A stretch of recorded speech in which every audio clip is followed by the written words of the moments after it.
Happy holidays to you and your loved ones, and a warm welcome to the SportyLive Boxing Day football special on SportyTV and also on NTA. Now, for our viewers in Ghana, channel 36 on DTT, 152 on HT Plus, and of course 190 on DTH. A warm welcome to you because this is a special event here on SportyTV. Now, just for you on social media, to remind you that we are actually streaming live on YouTube, Instagram and TikTok, but also be a part of the conversation on Facebook and also on X. My name is Victor Godfrey and I have a stellar lineup with me. I'm going to start off with the odds man to my far right, talking about the one and only Chigozie Brown in the house with me as well. Not forgetting to my far left this time around, talking about the wise man, I call him, Femi Faraway, who quite frankly is quite far away from me right now. Not forgetting, of course, that we have Stone.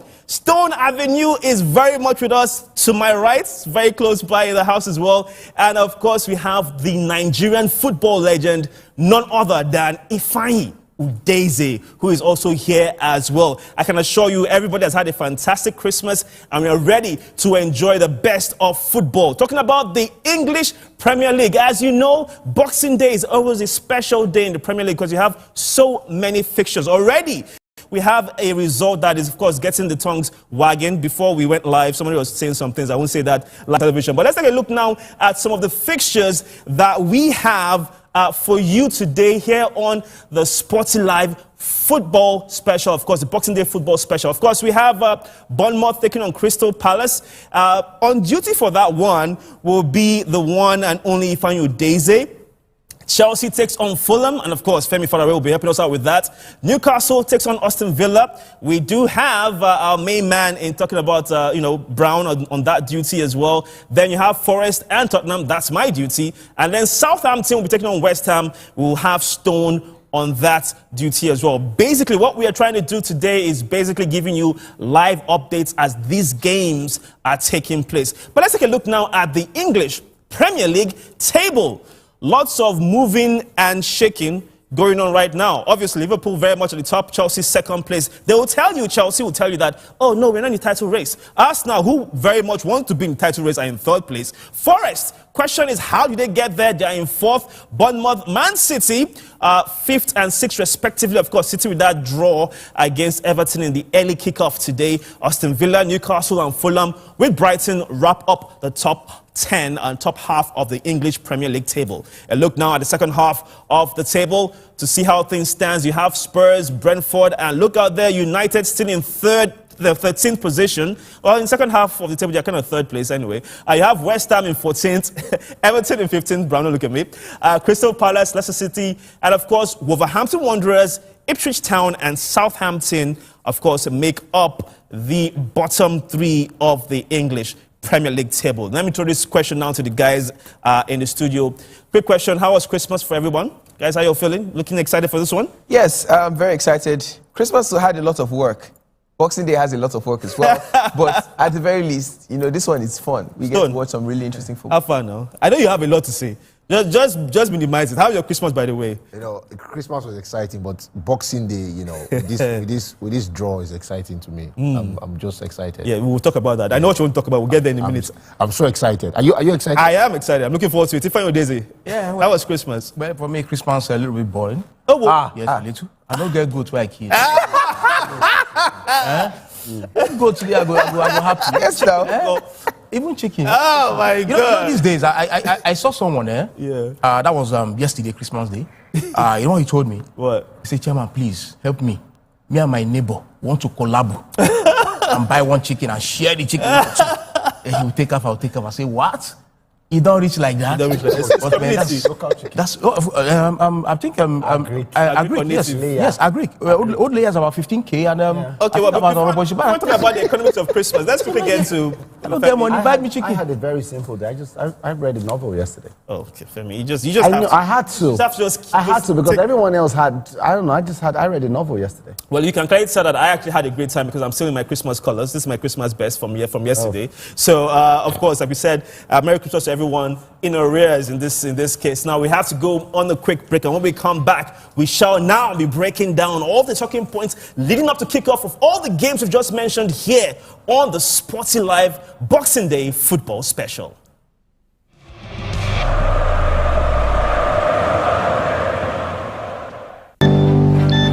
Life in Denmark can be quite different for an African legend like Michael Essien. The weather, the food, the silence. But there is always a place he can call home. Home is where your heart is.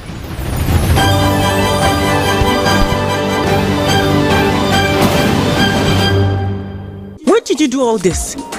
Your wife asked you to unpack, but you, master Jagaban, you have SportyBet. Let SportyBet's world-class interface align your winnings. Go on, open the app, relax and sit back. Enjoy live games with our first-class video solution. Leave the SportyBet with me. You want to bamba? You want to play with the big boys, eh? You are the big boys. SportyBet. Play with champions. What are your friends? Don't worry, the big boys are coming.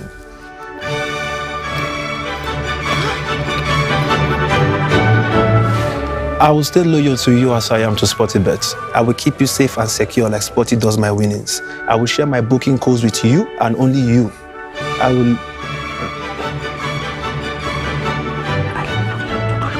yes, I will be your hero, your true Sporty hero.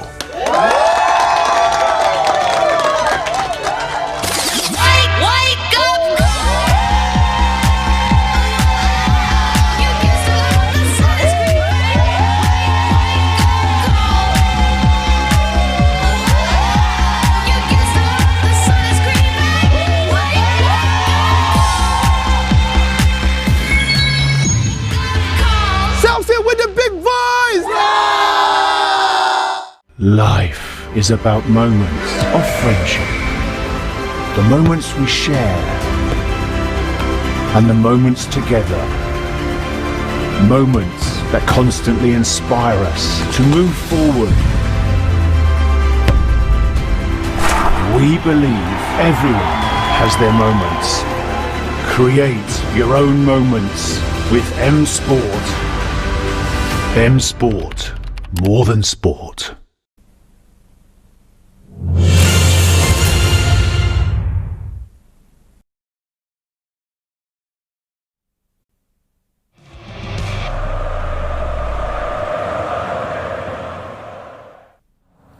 Welcome back to the SportyTV Boxing Day Football Special. This is part of our live coverage of the English Premier League and what has become a bit of a tradition whereby they have this amazing, fixture list on Boxing Day, the 26th of December. Hopefully this will be like the very memorable one in 1963 where you had all sorts of goals and ridiculous score lines.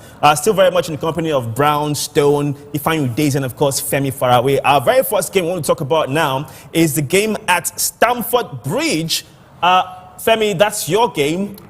Chelsea taking on Fulham. It's a London derby. Chelsea, West London derby. West London, there we go. Yeah. Now, Chelsea will tell you that, we're not in the Chelsea, they're not in the title race. But Fulham, been impressive this season, actually. They have really been good. The likes of Bassi and Iwobi also very, very, a contributing factor in that. I totally agree with you when you mention this. And just to tell you how good Fulham are this season, they've conceded just 1/3 of the number of goals they conceded last season. Well, it was over 60 last season. We're already almost at the midway point, and they've conceded just 21 goals this season, right? So it shows there's a lot of work done defensively. Now, this is a year where they lost some of their players. Paulinho moved to Bayern Munich. Yes, he did. The Coverade went to Leicester City, right? They have also lost a few other players to injuries of form. But I think what Marco Silva has done is great. And if history is anything to go by, he'll be excited because Chelsea naturally has not won a game in the last 3 Boxing Day fixtures. So that's a good one for him. But, I looked through what they've done so far this year, Fulham. They've got this was last season. Chelsea beat them at Stamford Bridge, right? By 1-0. But I think that beyond all of this, when you talk about how Fulham have played this year, Fulham have been very, very good. And they've had some very difficult games recently. Played Man City and got something out of it. Played Arsenal and got a draw against Arsenal. Now, when you think about how well they build up, I'm just saying this because you need to watch them. They have arguably, they played Liverpool recently and got a draw. they've got arguably one of the best left backs in the Premier League, Anthony Robertson. He's practically the player who's got the biggest lungs because he's running up and down. He's someone to mark Trent and still mark Salah in the same phase. Tells you how good they are. But when we switch over to Chelsea, Chelsea is a different kettle of fish. They've arguably had the longest winning run this season, which is currently at 5, and they matched that. Now, Everton were the only team that prevented them from even extending that. But when you watch what Maresca has done, you'd obviously know that Chelsea have improved from what they were last year. Last year, they did the double over Fulham, home and away.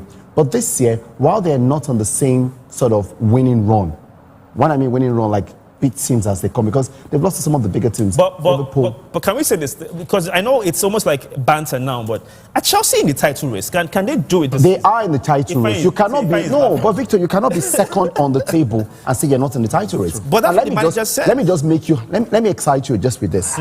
Chelsea have got the lowest amount of numbers for a Boxing Day second place team since 2010. Everyone else who's finished second or who was second at this time, right, has been above 35 points. So Chelsea, in that point, are not doing great. But first things first, we must mention, Maresca is the sort of manager, and that's what I love about him. We can go through all the stats. Chelsea has not lost in the last 6 games, 5 wins and 1 draw. They're very good. They've had this 12 games unbeaten. The last time they dropped points was against Arsenal, sorry. But when you look at what Chelsea has done, the eye test, is a manager who learns, who evolves. He picks players and he's doing so well. Now, Cole Palmer started this season, if you watch the first game against Man City from the right, or what the manager realized, he wasn't influencing the game so well, brought him into the middle. And centrally, he's done well. Jackson has gotten a lot of opportunities. As a matter for FPL guys, if you've got Jackson, this is the sort of game you want to see Jackson playing. I think Chelsea are very good. Just to add, Jackson actually broke the record for Premier League goals of both Sheffield and Crespo. Oh, really? Not Drogba and Diego Costa. No, not yet. All right, not yet. Relax. We do have the lineups now for Chelsea and Fulham. All right, so one change Chelsea made from that team. Cucurella is back in the starting 11. He plays at left back. Disasi has gone over to the bench. So Cucurella is the only change Chelsea made. Still the same team. They've got Palmer. There is Sancho starting again from the left and Pedro Neto from the right and from the left. And up front, right there as well for Chelsea, is that man Nicholas Jackson we spoke about. Enzo Fernandez has also been having a very good run. When we switch over to Fulham did a lot of changes. 5 changes Fulham made. They even changed their formation to 3 at the back. Right, so they brought in 3 central defenders. That includes Joachim Andersen, right, who's back from injury. Good one for them. Remember, I came in this year from Crystal Palace. And finally, they've got the sort of player they want who can prevent. His partner is a Diop, and that central defensive position. He's got Anthony Robertson and Castagne on 2 angles, and I think those guys are good fullbacks. Now, but I must mention that once again, Chelsea defense will have a lot of work to do. Wilson has dropped down to the bench. Adama Traore is in the starting 11. They brought back Raul Jimenez in the starting 11. So Muniz goes back to the bench. You must admit Jimenez has done very well this season. All the injuries, he's put that behind him and he's doing well. And I cannot deny that. Calvin Bassey, I saved the best for last. Calvin Bassey and Alex Iwobi. Oh, they've been fantastic. Fantastic. Can you see that? Right there, that's the starting 11. There we go.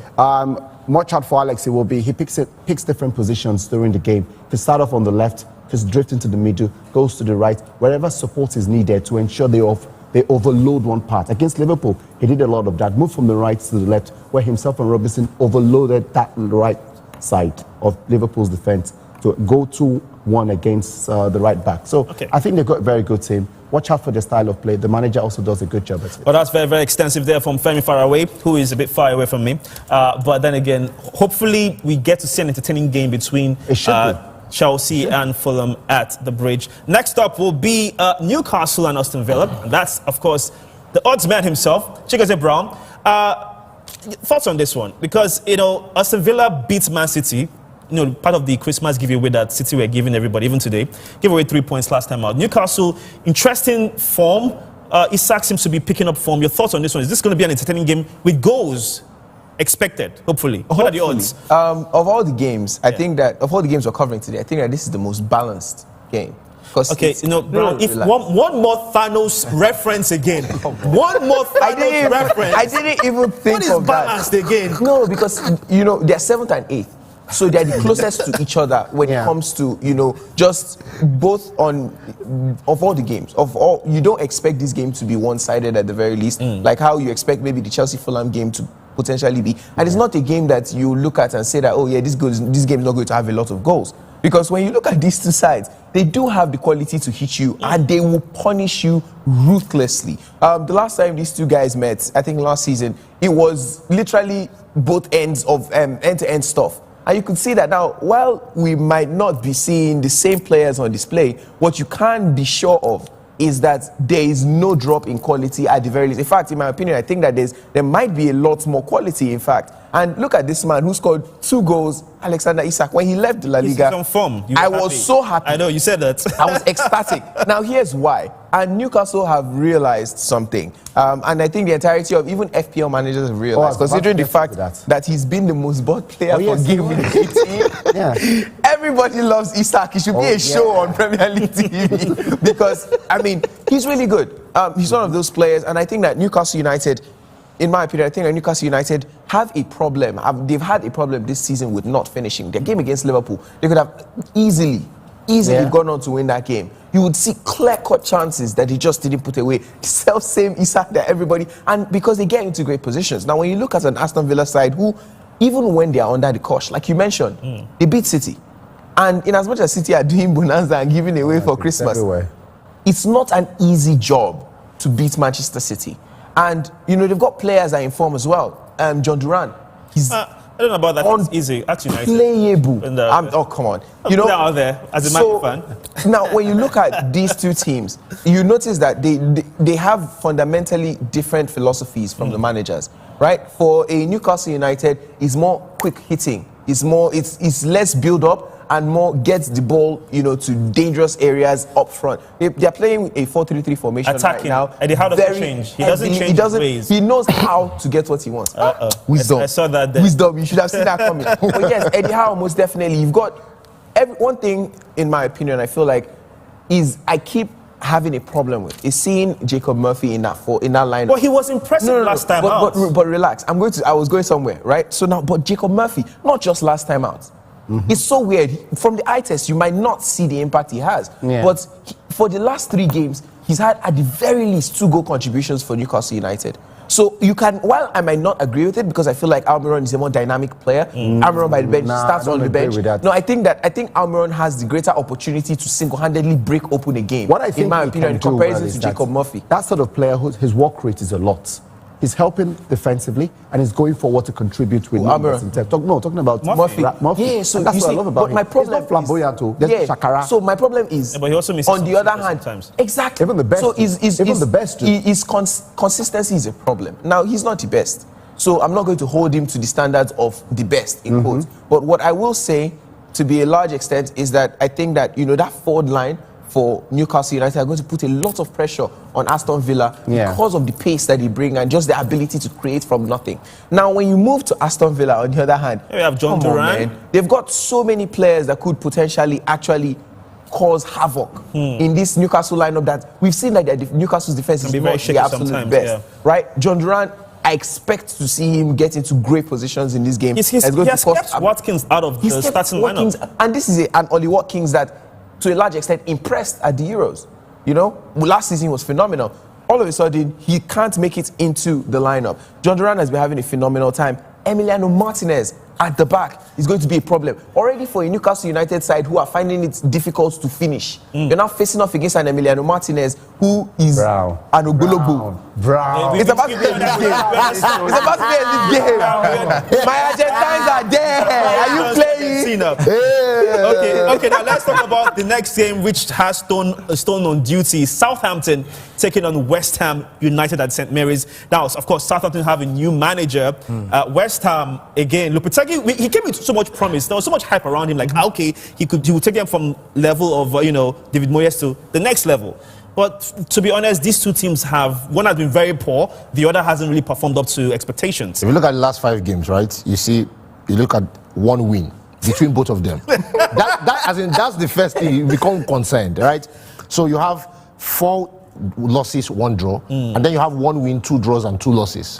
And the interesting thing about this is that West Ham has really disappointed me. Yes, they have been. Because if you look at what they did last season, you would think that they might take that jump to the next season and just go forward. That was the point. But what they are doing this season is an absolute shame. You understand? When you look at the team and what they have and what they can do, right? You think about this and look at Kudos and see how he started the season. he started. But suspension and fitness might be, but this was from last season, by the way. Yeah, and that's what I'm saying. Look at how they were playing, right? Oh, this wasn't, sorry, not last season. This was 2 seasons ago. By the way. Yeah, now, if you take a look at West Ham at this point, in my mind, I'm thinking that this season there's going to be better defense, there's going to be a better midfield, there's going to be a better conversion. They create lots of chances, but they can't convert. And then their defense is not compact and everything. Now, but the reality is this. I'm looking at Kudus and I'm asking myself a question. Is this the same Kudus that we saw last season? Is it this guy that you expect, okay, this guy's going to take the next step? People said Cole Palmer was a one-season wonder, right? He is doing the same thing, or even better this season. No. I'm just saying. If you want to be, part of FPL doesn't lie. About Kudus. FPL doesn't lie. I'm saying that Palmer is not doing better. We're talking about Kudus.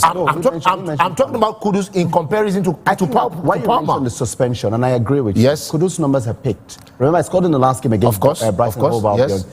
I feel that because the manager hasn't gotten the right fit of system. Okay. He's played as a right winger, he's played as a left winger, he's played centrally. But what did he play last season?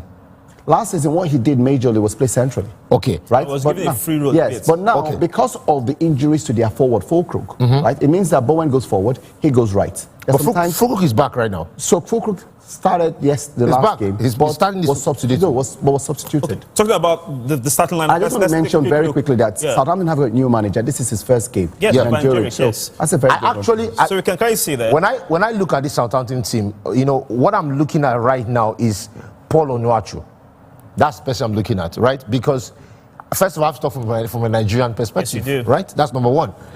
I'm asking myself. Okay, go ahead. Yeah, I'll come back to him and the gloves that was made specially for him. The 2 hands and everything. Looked very funny. Looked very different. Looked very special. Unique. Yeah, unique. But Paul Onuachu, I'm asking myself, can he step up? This is a special day. When we're talking about Christmas, when we're talking about Boxing Day, it's special. There's something in the air. I'm thinking that this is the match that Paul Onuachu scores maybe 1 or 2 goals with his head. Against West Ham? Yeah, that's what I'm thinking. You see, listen. The reality is this. West Ham doesn't have the best defense. This season, their defense has not been compact. Give Paul Onuachu crosses, he's going to score. It's simple. I'm backing my Nigeria brother to deliver today. As simple as that. I think he's going to do something special today. I think he's going to be special. You just smirked a bit. I think I agree with Sun. Give me a hand. Yes, why don't I agree with you always? Just for now. But this one you agree. It's fine. I thought I said agree. It's fine. Paul Onuachu for me is, I think he's a good player, no doubt. But what I see is Paul Onuachu, he has his ups and downs. Yes. He tries to meet up the standard of the Premier League. Yes. But he still struggles to meet up with the standard of the Premier League, which is for me is a problem for him. But don't you think that if crosses are delivered, you don't depend on only crosses when you're playing the Premier League? I agree with you. That's the thing. I agree with you. You don't depend on only crosses.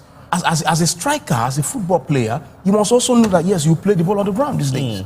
Yes, that's because that's a bit of a difficult for him. If you talk about back in the days when I played in the Premier League, that was in 2003. Yes, they depend on crosses. A lot of crosses. Yes, long ball. Yeah, yes. Long ball. Well, you can't blame me. He's the only one who's played the Premier League. That's true. If you see me that's true. If you see me that period, if you see me that period, run. You see what I'm saying? My mama see me. My pikin dey chop. He shows say he dey chop. I won. Why? Because of the run. But these days, football has changed, even in the Premier League. But what I'm looking at again, I look at this situation, right? Okay. I think that Onuachu steps up today. I know that everybody say okay, the legs, whatever. If they deliver like 7 crosses, he gets 1. So basically, that's not breaking news. A Nigerian supporting another Nigerian in a football game. Don't. So it's okay. There's not to be ashamed. I'm looking for. I'm just saying. Let's break it. So we're going to go on a quick break, and of course, when we come back, we still have 2 more games to talk about. And of course, as we all know, it's time to get ready for what promises to be an exciting day of football. It is the SportyTV Boxing Day Football Special. Stick with us.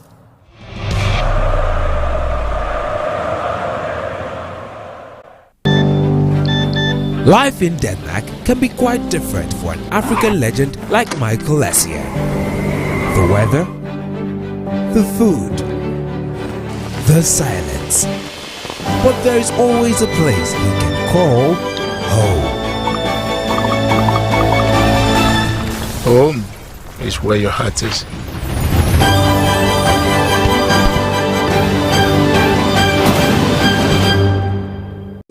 do all this? Your wife asked you to unpack, but you, master, Jagaban, you have SportyBet.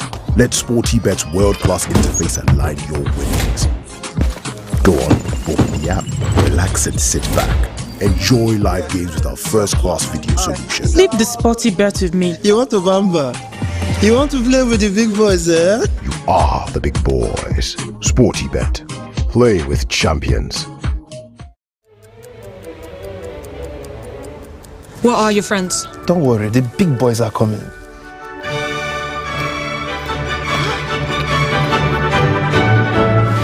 I will stay loyal to you as I am to SportyBet. I will keep you safe and secure like Sporty does my winnings. I will share my booking codes with you and only you. I will... Ah, yes, I will be your hero, your true Sporty hero.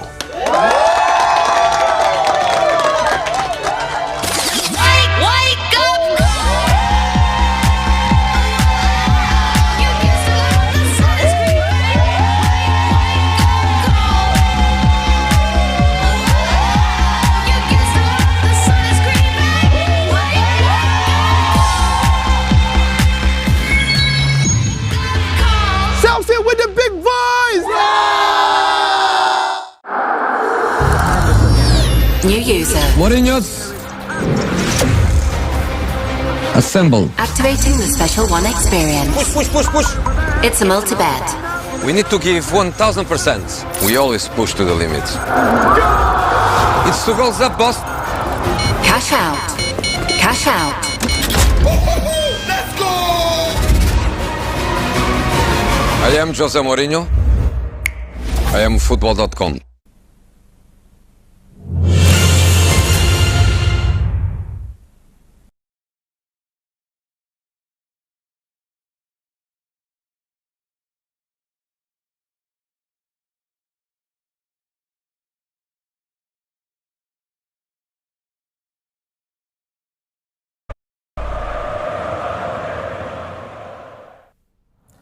Welcome back to our SportyTV Boxing Day football special. And no, it's not that kind of boxing. Nobody's punching anyone in the face, all right? It's all about unwrapping the goodness of Christmas that was just yesterday. Mr. Godfrey very much in the company of a stellar crew and cast, talking about Femi Faraway, Brown, Stone, and football legend Ifeanyi Udeze. We're going to be breaking down some select fixtures on this wonderful Premier League day where you have quite a few games going on. We're going to touch on the game now of...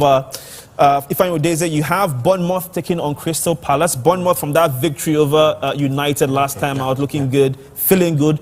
As for Crystal Palace, Arsenal did them strong thing last time out. Your thoughts on this? Leave Crystal Palace. Things happen, you know, it happens. So for me, for Bournemouth, I think...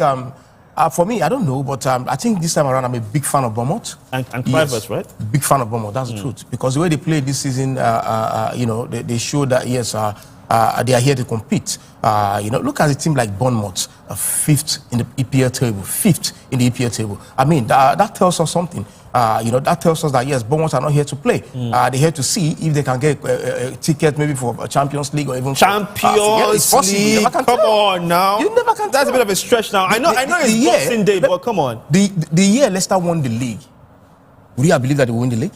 Nobody. That was in 2016, if I'm correct. Yes. Who would have believed that? Nobody. So these things happen sometimes.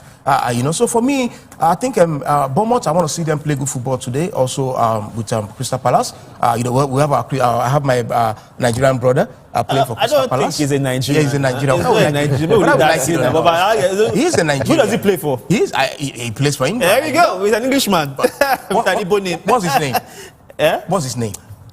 Eberechi Eze. Say it again. Eberechi Eze. Eberechi Eze. That Igbo boy. That's what we're talking about. He's a Nigerian. So for me, I'm looking out for that game today. Bournemouth, they've not lost in the last 3 games they played on the Boxing Day. They've not lost any match on the Boxing Day. While Crystal Palace too have lost 3 of their last games while playing on the Boxing Day. So for me, let's just... so Bournemouth has the odds... Yes, they are the favourite to win the game. But you never can tell because Crystal Palace is a team that you can't even... you can't predict them. Sometimes you expect them to lose the game and at the end of the day, they end up winning the game. So for me, let's just sit back, relax. But I'm rooting for Bournemouth today. I don't know about you guys. We all have our plates. Our plates are all full because the games actually have all kicked off. So let me just do a quick roll call for the. Sorry, Victor. 1 minute. Who's a Man U fan here? Who? Okay, they call us safe. A quick roll call now. Thank you very much for that. I'm coming back. I'm coming back for you. For the quick roll call, we do have Chelsea taking on Fulham. That will be handled by Femi Faraway. Of course, we also have Newcastle and Aston Villa. That's going to be handled by Brown.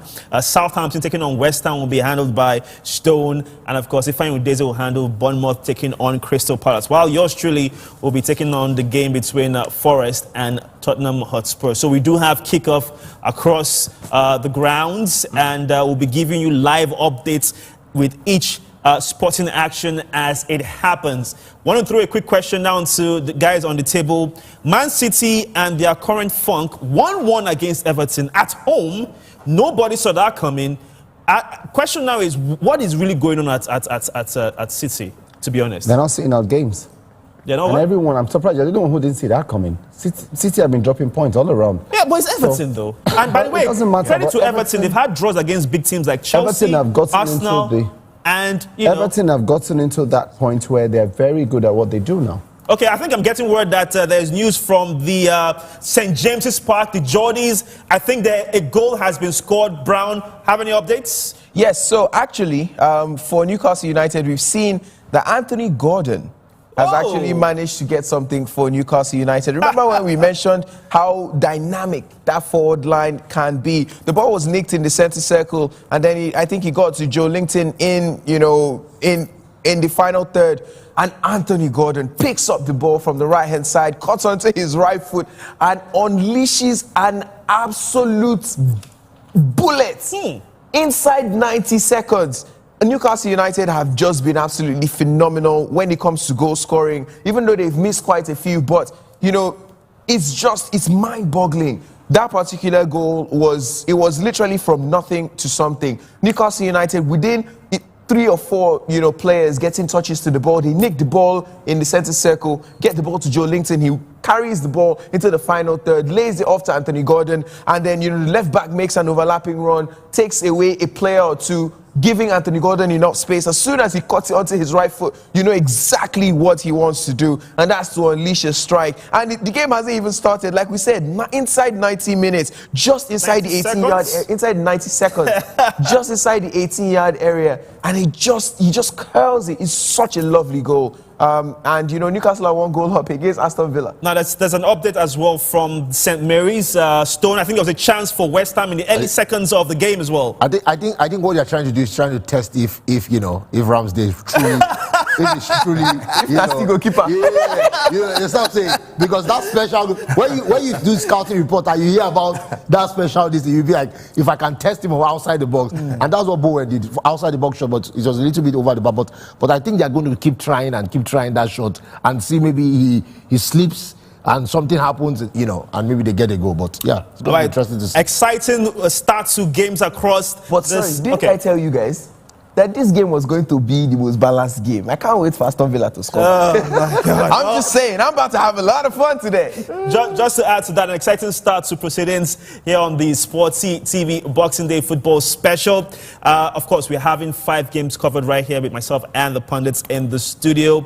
Back to what I was saying earlier on, guys. City, again, and this continuous run of poor form. Udeze, I'm pretty sure you've been in position whereby your teams have not been performing well, but this is really getting alarming if you're a City fan. Yes. I think it has gotten to a point where City fans need to be worried. Yes, there's a need for them to be worried because the way Man City is going this time around, I don't understand. I don't know what the problem is.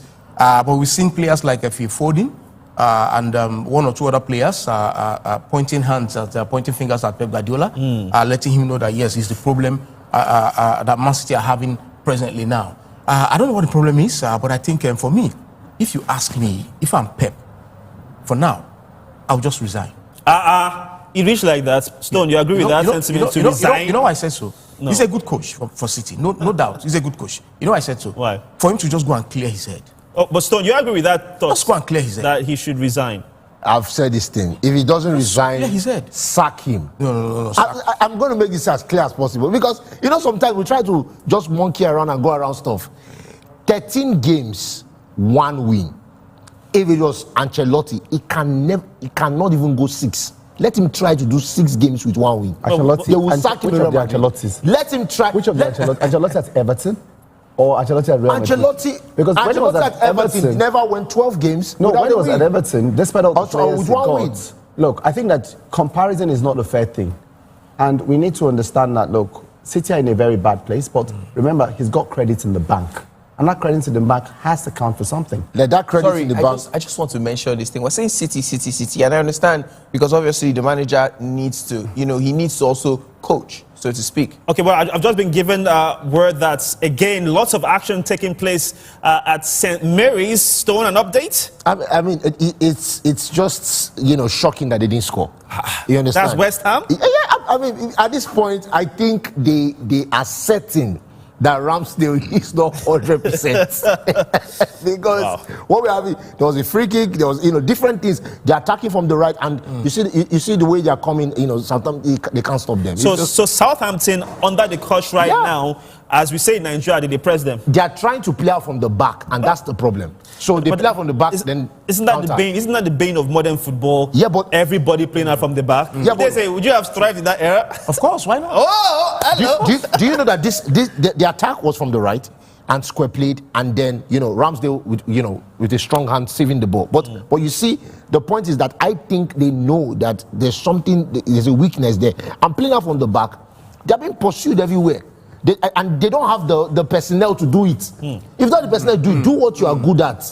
Don't be, everybody can play that. I agree. Yeah, for you to play from the back means you must have a very good DM who can hold the ball. Yes. Because when you start playing from the back, your DM must come to ask for the ball. Pivot. Must. Simple. Yes. So you must have a very good DM who can hold the ball, who has who can see, who can make good passes and all of that. But if not, if you don't have a good DM, then forget it. Yeah, talk about Man City not having a good DM in Rodri. I guess we can say that's the issue they're having as well. For now, yeah. It's part of the issue. You mentioned something, Stone, in our last review and preview show, where you said you should return the Ballon d'Or to... It's very important. I think the camera... No good. Where's my camera? No go there. Where's my camera? Come here. Look at me. Put it here. Listen. No go there. Listen. Return the Ballon d'Or. Listen to me. Who are you talking to? Listen to me. I'm making this appeal. Listen to me. I'm going to make this appeal. Appeal to who? Give me 1 minute. Let me make this appeal. Just give me 1 minute. Pass me way here. Give me 1 minute. Let me make this appeal. Manchester City started the season without Rodri, right? And they have won about 8 to 9 games without Rodri. Okay. So lack of Rodri is part of the issue, but not the main issue, right? Immediately they gave that guy that award. 2 days later, the losses started. But the sentiment is that it was when Haaland said, "Be humble, eh?" That's when everything started going rough. That's part of it, but that's part of it. I think everything went wrong when Pep signed the contract. Oh yeah, theory number 3. So which is it? Haaland saying humble, eh? Rodri, according to Stone, not deserving the Ballon d'Or, or Pep signing the contract. They're in England. Just call Jude Bellingham's parents and return it here. For why? And you're good. For what? Why? If you want to deserve that Ballon d'Or, he deserved it. Let me tell you the problem Man City is having for now. Pep is a coach who build his team around his DM. He build his team around his DM. Okay? Now, who's the DM? Rodri. Who knows how to distribute the ball, who dictate the pace of the game. He knows when to attack, when to hold the ball, and when to start, go back again. Same to Busquets, right? Same to Busquets. From behind, okay? Same to Kimmich. There's no Rodri now. No Rodri in Man City. So they are finding it very difficult to progress. So that's the problem they're having. Pep is a good coach, no doubt. But for me, make him resign for now. Okay, well, Fabi, I don't know. Can you just give us a bit of an update on that game between Chelsea and Fulham? Because you've been quiet so far. Not even a single piece of action from you. Well, there hasn't actually been anything going on in terms of attacking opportunities. We already mentioned how difficult that game would be. And what Chelsea has tried to do is nullify Fulham's attacking threat on the left side.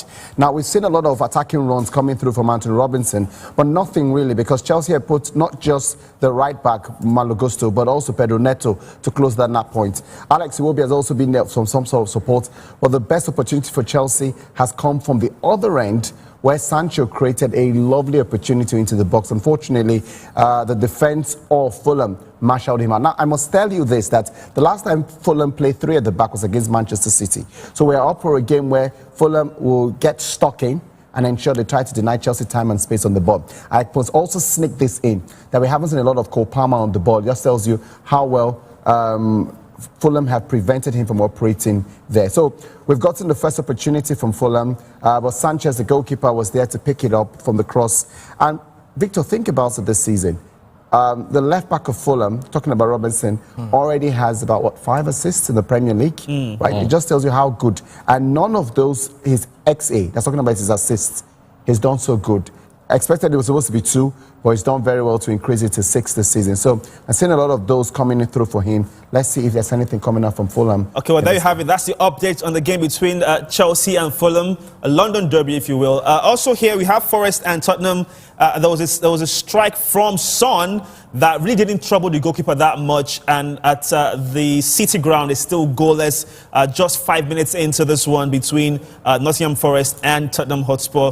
Brown, with the most balanced game in the world, what's going on there? Well, the game has actually opened up. We saw, Aston Villa do a training ground routine that very nearly caught Newcastle out. But Sandro Tonali put his body on the line. And not only did he put his body on the line, I feel like Tonali is never going to be out of this Newcastle team sheet. Because as soon as the ball struck him and he went all the way to the back, Luca Digne allowed the ball to land multiple times in center circle. And Tonali had run all the way from his 18-yard area to press not just Luca Digne, but also, Emiliano Martinez, who he eventually found the ball to. So again, it's an open game, both teams going back and forth, but we've not seen any clear-cut, final third action on either side, aside from that goal from Anthony Gordon. So, like I said, fairly balanced, like all things are meant to be. Like Thanos, there we go. Like Thanos. I mean, that was a Thanos joke. All right, now let's also talk about the issue, which of course is still City. We've highlighted possible scenarios that might be the cause of the problem, but the reality of the matter is that they need to find a solution. It's very odd talking about Pep Guardiola's side struggling for form. So, for me, I feel this is his biggest test as a manager.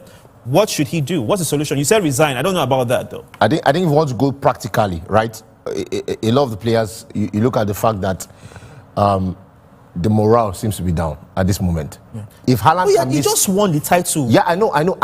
In June. I'm looking at this moment right now. I'm not looking at the 12. The 12 games has happened. Okay. Right? The 12 games have happened. Make that 13. 13 now, yes, right? That's happened. 1 win in 13 games. That's happened already. Right now, the morale seems down. If I'm Pep, what I'm looking at is Rodri is part of the problem. It's not the only problem, but it's part of the problem, the lack of Rodri. What I'm looking at is, who can I get in January? It's very simple. Who can I get in January? Because what he did was he brought back Ilkay Gundogan to see whether he can boost up the squad. But he's not who he used to be. He doesn't have the legs. Look at that midfield. Who is the person that protects the defense in that midfield? It is not available. And then when you look at the fact that Phil Foden is not the same Phil Foden as last season. He's not producing. The end product is not there. So what can he do? You're playing Savinho on the right wing. Can Savinho do some damage in the middle? If I change some things here, if I put Foden out there and bring Savinho in the middle and play the creativity, this guy was creating so much in La Liga. He was one of the most creative players in La Liga last season. What can if I shoulder the responsibility on this guy and see and play through him, can he do something? Well, even in your game, there's an update from your game. There was. I mean, when you look at Southampton, it seems like they've abandoned play from the back. They've abandoned play from the back, and finally they decide to say, let's cross the ball and find Onuachu. Onuachu, I've told you this. I mean, this is the first cross. You said that 2 days ago. That balls in the area will give Onuachu a chance, right? Yeah. This is the first cross. I said 7. He will score 7. So Victor, just jump in. We've got our first shot on target. Oh wow! And it was Fulham creating a great opportunity once again. Alex will be been a part of it, and Robinson from that left part of Fulham's attack. Eventually, the ball dropped at the edge of the 18-yard box for Raul Jimenez, who took a shot, but the goalkeeper was right there to snuff that one out. So that's the closest we've come to seeing a goal line opportunity, and it came for Fulham. All right, now Brown, what's going on at the well-balanced game at St. James's Park? Well, St. James's Park was about to be sent into an uproar, considering the fact that Newcastle came really close again. There was a little bit of a give and go. More like a frenzy. Uproar is when they're against something. No. It was okay, well, it's all good. It's all good. Anyway, but yeah, so the ball eventually was sent all the way to the right-hand side, and Kieran Trippier at the byline managed to get a lovely cut back into just right across the 6-yard area. But there was a clearance that came in, and it was very, very close. But, you know, eventually the clearance was made. All right. All right, so Victor, we kept calling about Cole Palmer, and eventually he has come, and he has come good. Now, Palmer picks up the ball for Chelsea. Has he scored? Is there a goal? He has scored. Oh, it's a goal! A goal for Chelsea. He There you go. picks it in that. You know, I kept talking about how that number 10 position is so important for him. He picks up the ball in the middle, and then just drives down the middle of Fulham. Right, just drives down with so much confidence. Beats his first marker, beats his second marker, goes past the third, and he just puts it through the leg of Issa Diop, which goes past the goalkeeper, Ben Leno, in goal. It just tells you what he's having. A good season, maybe better than last season, I'm not sure about that, but a very good season, and he scores a wonderful goal for them. A goal for Chelsea scored by Ice Cold Palmer, the opening goal in our SportyTV Boxing Day football special. Can I say something about that, please, Chelsea? go ahead. Go ahead. Because, you know, he said that Chelsea is a part of the title race.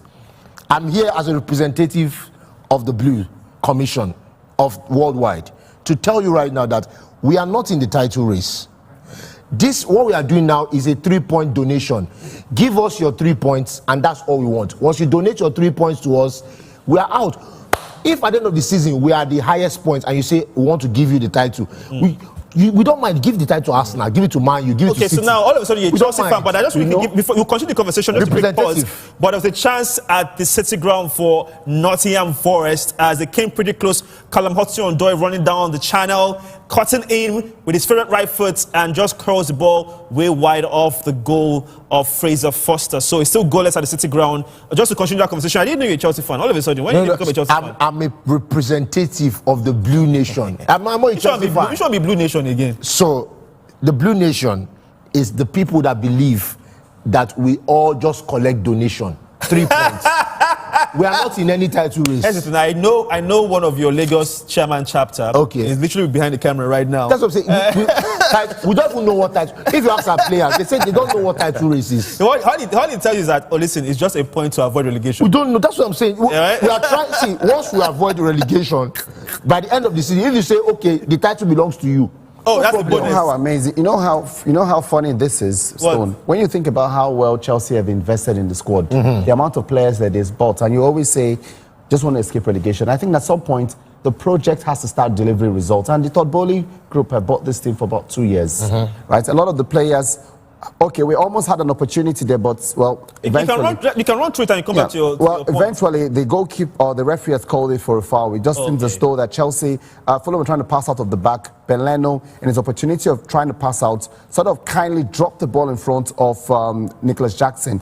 But then we gathered there was a foul initially from Cole Palmer, which prevented that from being a goal-scoring opportunity for them. So Fulham once again tried to go on the attack. Chelsea brought a lot of players back to the conversation I was saying before. And at some point you need those players to start delivering. And when you think about it, a lot of those players are beginning to start in the starting 11. Jackson is coming in good. Cole Palmer is getting his second year, which is a lot better. Defensively, Sanchez is also doing a little better from what he did last year. So I think there's been improved performance here, there, and everywhere. And when we mention all of this sort of action, the manager has also found a way to put them together, because the manager is the most important piece, right? You can give him all the quality he wants. If those players do not play the sort of instructions he wants, it will not get there. Now remember, Chelsea have got two teams, one team for the Premier League, and one team for the Conference League. Yeah. A team that doesn't even have Palmer on the roster. That just tells you how blessed they are. So I'm not surprised. And when Chelsea, let's say how blessed. I think blessing is what you're giving. And your money you go use buy the blessing. Use your money buy the blessing. And Chelsea has bought it. So Chelsea they have an attack here now. And once again, Cole Palmer was the one. It was a small 1-2 in the 18-yard box. Somehow, Palmer didn't put enough force in that shot. When you're talking, you have to, because I thought he had scored again. Well, I'm just going to tell you. My job is to tell you when there's a goal-scoring opportunity. Chelsea moved it to Pedro Neto on the right. And because of how good Neto is, Neto drops it to what's his name? Palmer. Palmer rolls it to Jackson. Jackson gives him back to him. And then that thing surprised him. And instead of him to shoot, He just rolls into the goalkeeper. In fact, is there any update to your game? Because it's been a bit quiet at the Vitality Stadium. Yes, Bournemouth and Crystal Palace. yes. For me, interesting game from both teams. But the thing there is, for me, for now, there's no update yet because I think the teams they are trying to see what they can do between each other. I think for now the game is balanced. For now, if you ask me, okay. Balance. I think we need to put a token on the use of that word balance. Yes, balance. Okay. But what is it? There's a player for Crystal Palace. I don't know why Chelsea. I don't know why they sold him. I'm talking about Taluba. Yes, I don't know why. I know one thing. There was a day I saw him. He took off his jersey. He had a big tattoo. Big one of Chelsea in his chest. Yes. And I don't understand. No, but it's profits. Plain profits. Because remember, if you sell an academy product, all the monies you get is plain profit. Now you don't leave Chelsea. Chelsea don't buy new defenders. I want to do the tattoo now. How? There's removal now. But he's doing well in this game. What is something, Femi? Is that an update? There was an opportunity earlier for Raul Jimenez, but sort of just dragged the shot wide. Fulham did a very good work as well. Once again, this time I think they realized that left side of Fulham's defense, or that left side of Fulham's team, is well marshaled by Chelsea. So they've also gone over to the right. Adama Traore is in that position. He's very strong. What he's tried to do is also ensure that whenever he gets on the ball, he muscle up anyone who's coming through to him. And then he gave a delightful ball to Raul Jimenez. Jimenez received it at the end of the 18-yard box, drives in, unfortunately just drags the shot a bit wide, and he would feel that he should have done more. Now, I just got another opportunity once again. Okay, it's not a goal. I'm getting a lot of it. That's not my fault. So the thing is this, we're actually getting quite a few updates. Before we come back to you, let's get that of Southampton, and then we'll move over to Brown for Aston Villa Newcastle. There was a chance, a cross again. This crossing thing, but just not Onuachu this time. Okay. And Fabianski was able to, it was straight to him. If it was on that place, it would have been a goal. And then, of course, Koeman also had a slight knock, but he's back on the pitch. Because Onuachu is big. If you put it in the box, he's going to put his body and do something. But this is an exciting... Southampton is creating chances. Once they decided that we're not going to play like Man City, they started creating chances. Once they moved to a direct style of play. Direct. Brown, Aston Villa, Newcastle, St. James's Park is an update, obviously. Yeah, there was an update. It was very close to being a fantastic goal. Now, I don't think they're going to be scoring normal goals in this particular game. Because, a little bit of backstory. John Duran has started coming more into the game. This time, he was found by McGinn just outside the 18-yard area. He rolls his man, I think that was Bruno Guimaraes, and goes down. Anthony Taylor gives a free kick. And Luca Digne stands over this one. It's towards the right-hand side a little bit, so he's favoured for a left footer. And this is a perfect free kick that Luca Digne takes. But Martin Dubravka was up for it. We know how good Dubravka is. It was up and over the wall, down and under. It was curling into the back of the net. But at full stretch, Martin Dubravka has to punch it out. Matty Cash runs onto the ball, tries to play it to get a second bite of the cherry, but he flashes it so wide.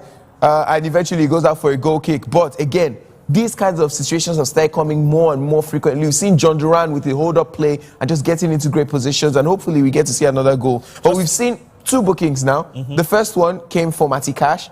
So the two right backs for either side have gotten a booking. Matty Cash got a booking for a tackle on Anthony Gordon, and then Kieran Trippier just got a second booking.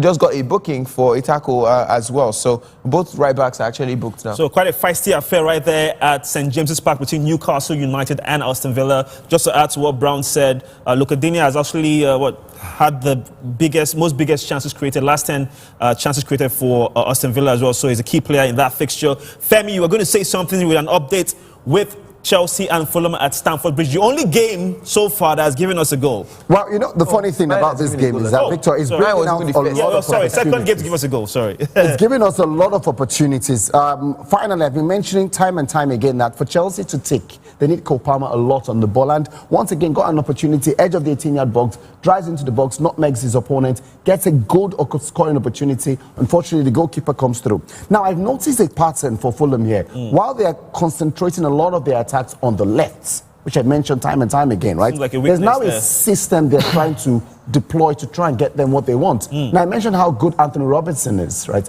He's always bombing forward, creating opportunities. Now, Alex Iwobi who is playing just ahead of him, has been told to drive in just a little, right? That means Malo Gusto follows him and then tries to move a little closer to the centre backs. That gives the opportunity for Robertson to run down the flanks, and then someone just loops one ball over to him or sends a direct through ball to create a goal-scoring opportunity for Raul Jimenez. Let's see if that works for them before the end of this game. Well, let's see if that works, because as it stands right now, Chelsea have that 1-goal advantage over Fulham at Stamford Bridge. We're also talking about Chelsea in this fact that perhaps they will say they're not, title contenders, but they are lying. But hold on, I think there's an update, and that is from again what seems to be a very exciting game between Newcastle and Aston Villa. Brown. Guess what? Anthony Gordon, he rides a challenge from McGinn.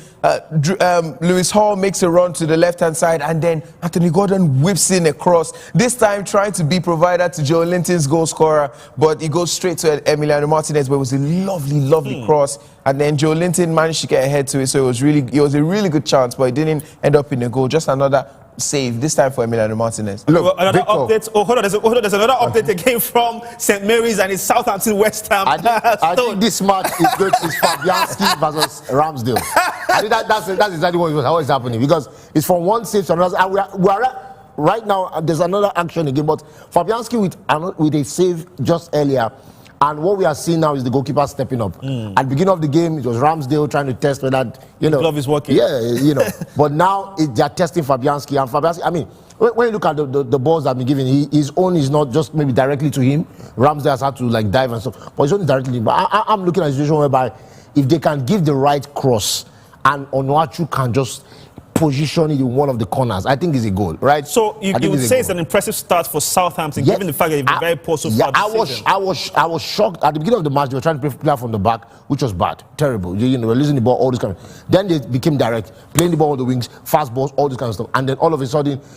Right now, again, West Ham just got a chance with Bowen, and it just went wide off the bar. Femi, before I go over to Brown for an update, let me get over to you again. What has happened in your game? All right, so we speak a lot about the Nigerians, right? And finally, we've seen a great opportunity coming through for Calvin Bassey. Now, gets the ball in his own half of the field and then drives down into Chelsea's box. Now, unfortunately, he's done a lot of driving, gets into the angle. The goalkeeper has narrowed his angle. So once the shot comes through, the goalkeeper Sanchez was there to gather, but very impressive for you to run from one end to the other and create an opportunity. Brown, over to St. James's Park.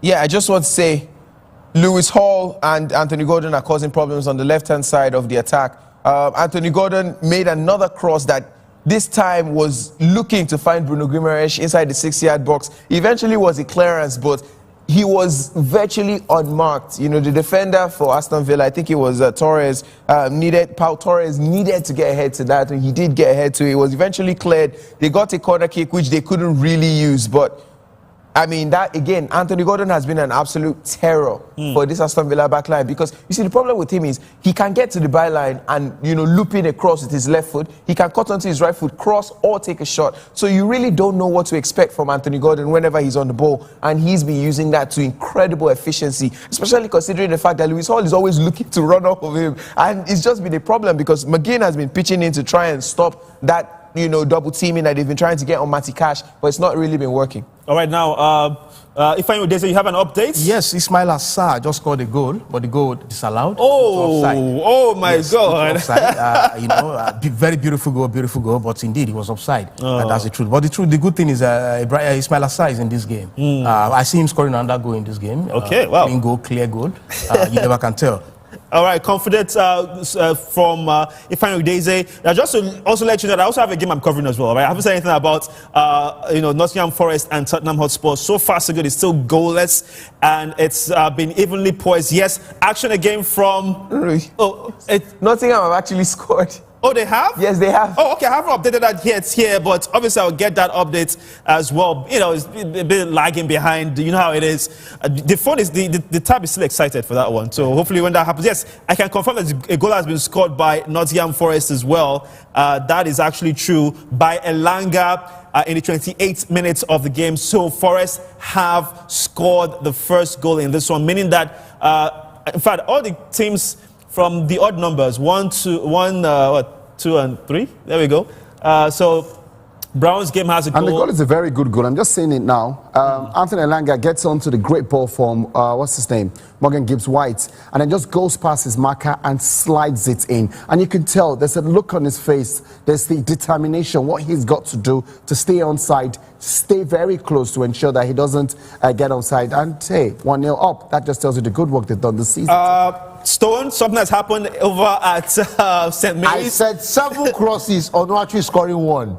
This is the second one now, and he with a header. Fabianski had to. I mean, that was an incredible save. If not, it would have 1-0. But I'm telling you, keep crossing this ball. I trust Onuachu. He can't miss all of them. He's going to score. And that was a very incredible header. But the goalkeeper was there to prevent it. I think they are very close right now. It's more direct. They don't want to be playing all this tiki-taka. It's not working. So from the exchange, there's an update from Stamford Bridge. No, there's an update from the City Ground. So they just confirmed the goal, right? And they had VAR was called just to ensure that he was onside. So there was all the line drawing. You got the green tick, not the blue tick, the green tick, and the goal has been awarded. So okay, thank you very much, because I'm still lagging very much behind here from my own updates, but thanks for that, Femi, for the assist. So there you have it, a goal at the City Ground, Nottingham Forest with that 1-goal lead over Tottenham Hotspur, which is an incredible stuff. Tottenham Hotspur, it seems that can play well one week and the next week they're just shambolic.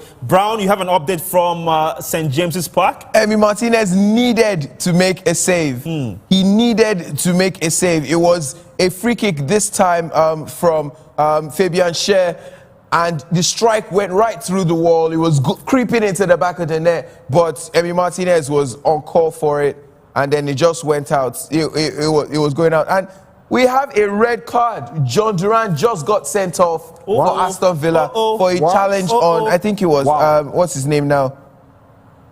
For a challenge on Fabian Schär. So, I mean, Martin Dubravka runs out automatically because... That's a very big blow for Aston Villa, isn't it? It's a big blow for Aston Villa. Yeah, it is. Now, and everybody's shocked but here's the thing. The pass comes into John Duran, right? But it's a little bit of a heavy pass, and Fabian Schär has a few yards on him. And then he just runs in. As Fabian Schär is making the clearance, John Duran kind of steps on him. Was that intentional? So it wasn't intentional. Okay. Obviously, he was going, he leaned into him. Fabian Schär goes down. But as Schär turns, John Duran steps on him. Now, VAR is checking it. It's checking it, but in my opinion, I really feel like it's not. It can't be a red card. I don't think it's a red card. I just looked at. I don't think it's a red card. I think VAR is going to cut it. And I think that maybe the referee just gave that red card because obviously VAR are allowed to check. Is it a red card? Oh, they've agreed with Anthony Taylor's on-field decision. So it's a red card. It's his first ever red card in the Premier League.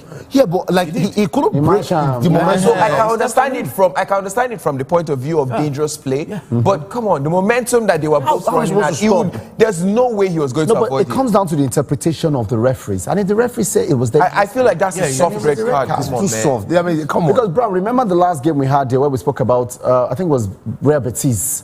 And we kept saying, was that a red card or wasn't? And we said down to what the referees interpret that challenge. We thought that Villa was dangerous play, and they got red carded for it. Well, there we have it. Exciting stuff, to be honest, here in the SportyTV Boxing Day football special. A red card and a goal at St. James's Park as it stands right now. Of course, the game between Southampton and West Ham United has lots of excitement, and the goalkeeper is making great saves. In the game I'm covering, it is Nottingham Forest with that 1-goal advantage over Tottenham Hotspur, while we have Bournemouth and Crystal Palace still goalless at the semi-final, right? Yeah. While Fulham and Chelsea seem to be bringing all the excitement. But let me get over to you. So far, so good. If on the balance of play, who is bossing this game? Who has the better of the exchanges? I think Crystal Palace. Yes, Crystal Palace. They're playing strong, coming out, trying to see how they can get a goal in this very game. For me, I think Bournemouth is trying to be they are just trying to be careful. They don't want to concede. Just be careful, stay in your lane, and you try to attack when necessary. So for me, I think so far so good. Crystal Palace is coming out. They're coming out strong. Another chance for Crystal Palace? Oh no. But interesting game so far so good. Interesting game. All right, there you have it. It seems really exciting as I can see almost a chance there for Crystal Palace. That's the thing we should do when we're in school. You are, looking at someone's homework. I'm even. It seems as if Fabianski. So there's a might have an substitution coming injury. up. Yes. So Areola is coming off the bench. That's going to be. Right. I think that might be an issue. I think so. Not really, because at the start of the season, Areola was the first choice. I know, but when you look at, I'm not looking at first choice. I'm looking at based on this match, right? Fabianski has been exceptional in this match already. Yeah. So bringing on someone else, you don't know how he's going to react in terms of what's happening. Well, you have to get ready. Once you're told to get go. But there you have it. Well, it's still not changes yet made because there's just an injury. The medical team is checking that out to be sure that he's fit enough to continue playing for West Ham. An all-important game, to be honest, because so far so good. They have been putting up some saves that has kept the scoreline goalless as it stands. Obviously, excitement all around. There's a bit of a stall right now. But I'm going to ask this question again about Man City. And the fact, we have to get this right, because Pep has to find a solution. And the question now is, what will be the next step going forward? Because the next fixture list is not going to be any easier. People will think to themselves that this was the easy game. Is that an update in your own game? No. I just wanted to mention this thing about Pep. Now, I was going to make a point before. You say, we say a lot of Pep, right? We're also forgetting that there are some things that the manager can just not do. In this game against Everton, Haaland misses a penalty. Sorry, update in my game. Okay, what's Joe that? Linton and, Matty Cash come together in the 18-yard area. Joe Linton nearly gets the ball over the line, but, Pau Torres and, both Pau Torres, Matty Cash, and Rodriguez, everybody is literally just scrambling inside the 6-yard box. But eventually, Emiliano Martinez comes outside and gets it and grabs it. But back to the Pep Guardiola. Just a minute. I think there's an update at the Vitality Stadium. Bournemouth taking on Crystal Palace. Yes. I think for me, I saw Guehi almost scored a goal here. Oh, wow. But the ball was too high for him. There's no way he could have scored that goal. But he keep pushing as a defender, central defender coming up to see if he can get a goal. Is a good one, a very good one. So for me, so far so good. The game is balanced. It's balanced, really balanced. Bournemouth 0, Crystal Palace 0. All right. Interesting game so far. So far so good, interesting, exciting from the final days. Brown, back to your point on Pep Guardiola and the woes. There's certain things that you can't really do as a manager. How do you stop Haaland from missing a penalty? How do you stop Matheus Nunes You can. It's called finishing drills in training. No, but they already that simple. I'm just saying that on the pitch, more often than not, it's either it happens or it doesn't. When your own job as a coach, you make substitutions, you change formations. Things like set pieces, things like a player getting it into his head to play a bad back pass to his keeper that never gets there, like Matheus Nunes did in the Manchester United game. Those are things that you cannot make you can't make a change for. Things like John Duran stepping on Fabian Schär, and when he didn't have to, they are not things that you can coach out of players. It's some of these things, and I personally feel like, yes, he does need to find a solution. If he thinks that a DM is what he needs, he should go get a DM in January. But we also need to be very honest about certain things. Okay, I think there's an update at Stamford Bridge between Chelsea and Fulham. Femi? There's a yellow card for Darkim Anderson. He's picked up a first yellow card. Foul on Moises Caicedo. Now, Chelsea were having a quick break, and he read the situation and quickly prevented it. Now, he took one for the team. Took one for the team. Now, the thing about this game is that this game has started on such a frenetic level that when you think about how Chelsea have played, Chelsea have practically pushed Fulham into their own half. Now, Marco Correa has produced a save from the goalkeeper already in this first 45 minutes. Chelsea have once again kept throwing more balls into the box just to create opportunity. So Fulham know that they need to be very dogged, and they're hoping they'll catch Chelsea on the break, just like they did against Arsenal, where one quick break came through, and now they have one of those opportunities where Adama Traore is going down. You know how he just makes those runs. He's big, he's strong, but Caicedo did just enough to send the ball out for a corner kick. All right, just got the update that Fabianski is out. He couldn't continue the game anymore. And you look at this, and he's having one of the best games this season, right? I'm not just talking about of his own. I'm talking about of any goalkeeper in the Premier League this season. This is one of the best games. When you look at how many saves he has made off headers, and the trajectory that the headers have come through, and now he's now out. I mean, when the challenge happened, you're looking at it that this doesn't look like a serious challenge. I mean, it's supposed to come back and everything. But when you look at it now, you know, it just tells that sometimes, you know, you might look through the screen about something. And eye test, but it's quite different. It's different. I mean, for him to get stretcher and carry him out, I mean, it's something that you're looking at and really, you know. Brown, you just made a sound there. What just happened at St. James's Park? Again, Anthony Gordon, this guy is a pro player. Is there nothing going on with Alexander Isak? My feel is at stake. Is there nothing going on? No. He's Anthony Gordon. He was trying to find Isak. So on the left-hand side, he takes on Matty Cash. He's a lovely, you know that quick fit thing he does where he's a leg over and then he cuts onto his onto his right foot. Okay, well, he's frozen. He's Again, Anthony Gordon nearly scored. Why he's buffering? But the referee called, you know, a free kick. While he's still buffering. And you know, the ball comes in from the back. I think Fabian Schär again plays a lovely cross, this time into the 18-yard area of, you know, Aston Villa. And there's nobody there because Aston Villa are trying to carry a counter-attack. There's nobody there. It's just Alexander Isak with, you know, 2 defenders. But Ezri Konsa puts himself between Isak. Isak takes the ball down really well. But Ezri Konsa gets himself between Isak and Emiliano Martinez. The ball bounces off Ezri Konsa and Isak almost falls on top of him. And so close, again, chance after chance after chance. But it seems like Fabian Schär is trying to get it. He gets a shot off, and he goes out. But Newcastle obviously having that numerical advantage with the red card given to the Aston Villa striker in John Duran. Lots of goal-mouth action and talking points right now across this Boxing Day fixture list in the English Premier League. But just before we get back to the talking points, let's talk about another team There's one talking point just coming in very quickly from Fulham. City ground. Spurs are trying to get back into the game and are producing opportunities. Just got a great opportunity that the goalkeeper, Matzels, had to push away for a corner kick. So it just tells you how well in it this game they're in. Well, there you have it, City. Bernard Johnson. City ground, of course. Spurs taking on, Forest. Lots of points at stake, to be honest, because for Spurs, they won't want to have that back-to-back defeat. Of course, losing their game against Liverpool last time out, 6-3 was the scoreline on that one. Is there an update I see from you, Ifeanyi Udeze, at the City ground? At the Vitality Stadium, sorry? No update yet, not yet. But it's a very feisty fixture, isn't it? Yet, like I said before, very interesting game between both sides. Very strong physical game. To play this kind of match, you must chop fufu. Yes, that's what I see. But I'm eating well on Christmas Day. Well, there you have it. Let's talk about another team that seems to be struggling, and that's United under Ruben Amorim. To echo the sentiments of Stone, you said that Amorim is like a new toy and new and shiny. Has that kind of gone off right now? Yeah, I mean, that's exactly what's happening. Manchester United, we all know how this plays out. I mean, right now, this is speak for yourself. Okay, we all know how we know. We all know how this plays out. We all know how it plays out. Now, you will back anybody, but it's fine.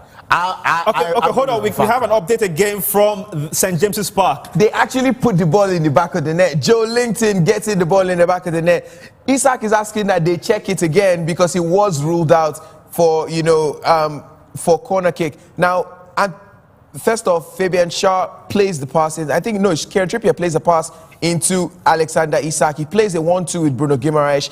He gets a touch beyond Luca Digne. But you see, the problem is that touch beyond Luca Digne, he runs out of room and the ball just rolls away from, rolls out. And then he plays a lovely cut back. Joe Linton is on it. It slides into the back of the net. Like, it's a really, really good goal, but the ball had already gone out for a goal kick. And, Isak is frustrated because he thinks that it didn't go out, but replays show that not only did the ball go out, the ball was practically living outside, out of play before he played it back. But yeah, it was, again, they're using their numerical advantage and, of course, the momentum that they had from just having one goal and, Aston Villa having to come outside to try and look for something to almost dissect Aston Villa. In my opinion, I think that they need to create more and they need to actually stick the goals, the chances that they create in the back of the net so that when Aston Villa wake up, it doesn't turn to something that embarrassing like maybe a draw. Well, embarrassing? Yeah, because they have one goal and Okay, wow. Okay. Bruno Guimaraes in the 18-yard This box. seems to be the most exciting game, to be honest. I thought it would be. Seems to be the most exciting game. So this time it's Sandro Tonali. Emiliano Martinez called again into action. Can we trade games? So it's Bruno Guimaraes gets into the box. He's played into the ball, into the pass by Tonali himself. And then, of course, he just cuts it back, despite the fact that he's in the midst of three players, cuts it back to Sandro Tonali. Tonali opens up his body, and his strike is always bending away from Emiliano Martinez. And then, of course, Sandro Tonali, who his only goal in the Premier League came in his debut game against Aston Villa here at St. James's Park, tries to recreate something like that, but Emiliano Martinez was up to the task and just managed to get only a corner that was taken, but it didn't have any problems for Aston Villa. Very exciting game, obviously, that Brown is covering, talking about the game between Newcastle and Aston Villa. Of course, Villa have the man disadvantage, given the fact that John Duran, the striker, was given a red card, and Newcastle have that 1-goal advantage. Very early on in the game, scored by Anthony Gordon. We were talking about Manchester United and... I was going to just give you a quick update. Update again from Chelsea and Well, Fulham. not an attacking update. Okay. Just stoppage time updates, because, look, we're getting into the... Stoppage time, was it like the time? Just to tell you that it's almost half time. Yeah, but we know. You don't know. You don't know about my game. I'm watching my game. Watch your game and tell me what you've got on your screen. This is my screen, and I'm telling you what we've got. So we've seen that we've got, 3 minutes added time for this game, and so far we've seen a lot of opportunities. As a matter of fact, Tosin Adarabioyo has put in a lot of blocks this season. He knows this team, talking about Fulham. He knows how they think. He knows what the manager would tell them. It's from our side, by the way. And they had many times where they had tried to put in the ball. Robertson just tried that now. He was there to block. Earlier, we had Adama Traore trying to fling one in from the right, and once again was there preventing Raul Jimenez from getting on the ball. But at the moment, Chelsea have got Jackson going in. This could be the last attack of this first 45 minutes. He's up against Anderson. He's slowly given the ball, and Bassey just blocked it. Okay, well, quick update. That was arguably the last action for the first half at Stamford Bridge. Yeah, Stamford Bridge. Is it halftime officially? It's halftime officially. Okay, so it's halftime at Stamford Bridge, and it is at the break, Chelsea with a 1-goal advantage over Fulham. While my own game here at the City Ground, Son came close with a free kick, but was just wide off the mark, over the wall, but just really couldn't hit the target. So as it stands at the City Ground, it is Forest 1, Spurs 0, and of course it's officially halftime at my own end. Ifeanyi, is it halftime at yours as well? Yes, halftime between Bournemouth and Crystal Palace. Halftime 0-0, nil. Interesting game anyway. Interesting game. But for me, I think this both teams need to come out with come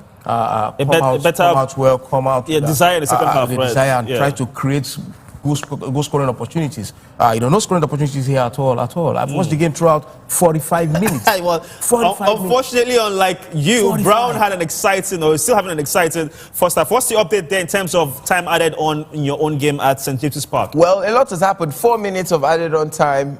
We've seen, I think, just under 3 minutes played. We've seen 3 yellow cards, 1 to Matty Cash, and 2 to Newcastle, 1 going to, Kieran Trippier, and then the other very recently going to Joe Linton. We've seen 1 red card, John Duran being sent off, 2 free kicks that goalkeepers had to save, 1 goal from Anthony Gordon, less than 90 minutes into the game. So it's been a game that has had end-to-end action. I think that both sides could have scored multiple goals, Newcastle more than Aston Villa, but now Aston Villa are probably just thinking, let's just get this half over with. Even though they are warming up more into playing this game a man down, but they just probably need to just go back into the dressing room, hear what their manager has to say, and come back outside. Hopefully, Unai Emery has an answer for them. Aside from that, it's been a very fun game. Since I don't have a game that is ongoing, and they did not send me a message, I don't have to go and slick it to another person's man. Leave my game! Hold on. Before Southampton West Ham, before you come into that, let's just quickly ask Stone, because of the delayed time in terms of the treatment. They're almost done. But the challenge I'm having here is very simple. Why will you keep giving Onuachu the ball on his leg? As opposed to... No, Victor, do you want us to go to... No, I have an update. I have an update. There's an update in a game that is not my game. So But I know that may let's see the update. There's been a yellow card for Nottingham Forest in this game. Elliot Anderson. No, we're talking about Southampton West Ham. I moved away from this game. But we're talking about that game. This halftime already at that one. There was a yellow card as well. There was a yellow card, guys. So my point is that the way Spurs played in that game. Oh my God, it's Southampton West Ham, Femi, we're talking about. Let's get back to that. Go back to that. No, Stone wants to complain about header. I want to show you. I want to show you something. By the way, it's halftime. Thank you very much. Onuachu lost the ball in like midpoint of the pitch, and it resulted in an attack. Well, there's a chance that just happened right there for West Ham, almost a goal. So Onuachu has lost the ball twice on his leg. I'm saying when you have that kind of striker, limits and you have somebody defenders around him, limits the passes given to his leg. Just let him go to the wings and cross. Stone, no. You know what you have. No, you can't change him on the pitch. 11 football, and if I this is yet to correct me, I've been sucking this in deep for too long. Okay, it's 11 people taking like one person. Okay, if the manager says that what we're going to try to do is get the ball to fit, right? He needs to learn to adapt. Because we raised the same situation around Victor. Adapt right now on this match? Yes, adapt into the system the coach wants to employ. If he has not trained in that way, how will he adapt? Is it today he came to? Is it transfer window? From what we are seeing now. Is it transfer window? From what we are seeing now, he's not doing well with the ball at his feet. So why not avoid it? So like they don't score you. That is a decision the manager will have to take at halftime. Exactly. So you want to say keep giving ball at his feet so that that's the way the manager wants them to play. Or they'll be countering them. So Pep, for example, Pep has players that can shoot. I don't think Pep can be a manager right now. You can't use Pep. You can't use Pep. I'm saying that Pep has a system in place. 13 games, one win. When City can shoot from outside the box, Pep still says pass. So I'm saying that you tell Haaland, I want you to have few touches. Just score whenever they give you. So it's the same thing for Onuachu. They say they want ball to fit. I think they should not give him ball to fit at all in this match. So what he's saying, I'm telling you, people are saying the same thing. I'm telling you, he's saying Onuachu needs to adapt, regardless of what would best figure. But shouldn't you play to You're saying that you should play. He's saying that you should play to the player's strengths. Here's the thing: both sides have, in my opinion, I think that both sides have merits. But you see, the problem is you need to optimize. Which would be easier? Would it be easier for the player who is not familiar to play with this system to play in an unfamiliar system? Would that be the optimal? Would that give you the optimal especially outcome? In this match? Or would it be more optimal for you to basically just move the tactics? Okay, well, there's an update. Sorry to cut you off there, Brown. There's an update at the Southampton and West Ham game. I think our producer says that we need to go on the break. Yeah, but you know, when you look at go on the break. Don't worry, let's not look at that. Let's not look at that. We do have hold on. We do have to go on a break, and of course, when we come back, apart from the Southampton and West Ham game, almost every other game is at halftime. So we're looking forward to second half action here on the SportyLive Boxing Day football special. So please stick with us.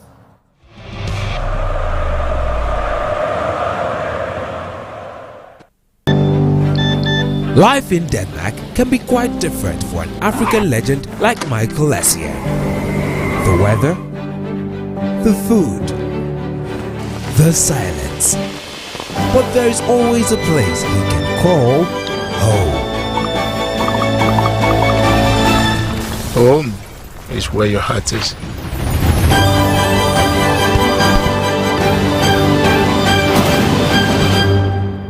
Where did you do all this? Your wife asked you to unpack, but you, master, Jagaban, you have SportyBet. Let SportyBet's world-class interface align your winnings. Go on, open the app, relax and sit back. Enjoy live games with our first-class video solution. Leave the sporty bet with me. You want to bamba? You want to play with the big boys, eh? You are the big boys. SportyBet. Play with champions. What are your friends? Don't worry, the big boys are coming.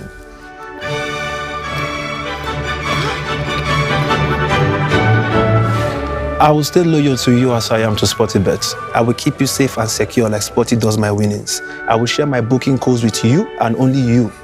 I will... yes, I will be your hero, your true Sporty hero.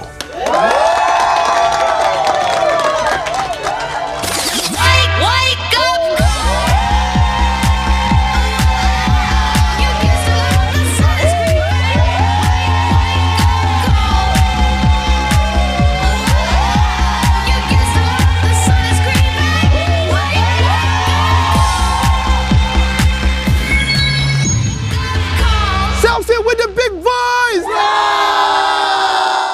Life is about moments of friendship. The moments we share and the moments together. Moments that constantly inspire us to move forward. We believe everyone has their moments. Create your own moments with M Sport. M Sport, more than sport. From Madrid to Valencia, to Barcelona and Bilbao, excitement fills the air across Spain. Get ready for the ultimate football spectacle. The La Liga is here live. La Liga, live on SportyTV. Brought to you by SportyBet. Play with champions. Who even brought this guy here? How did he get a job working in football? Why am I even debating with this girl? No be true be that. Wasting my time. I really can't work out which bow tie to use. Some big baby crying. Go leave it all out on the pitch. Already proved Clinton wrong, so this time it's you.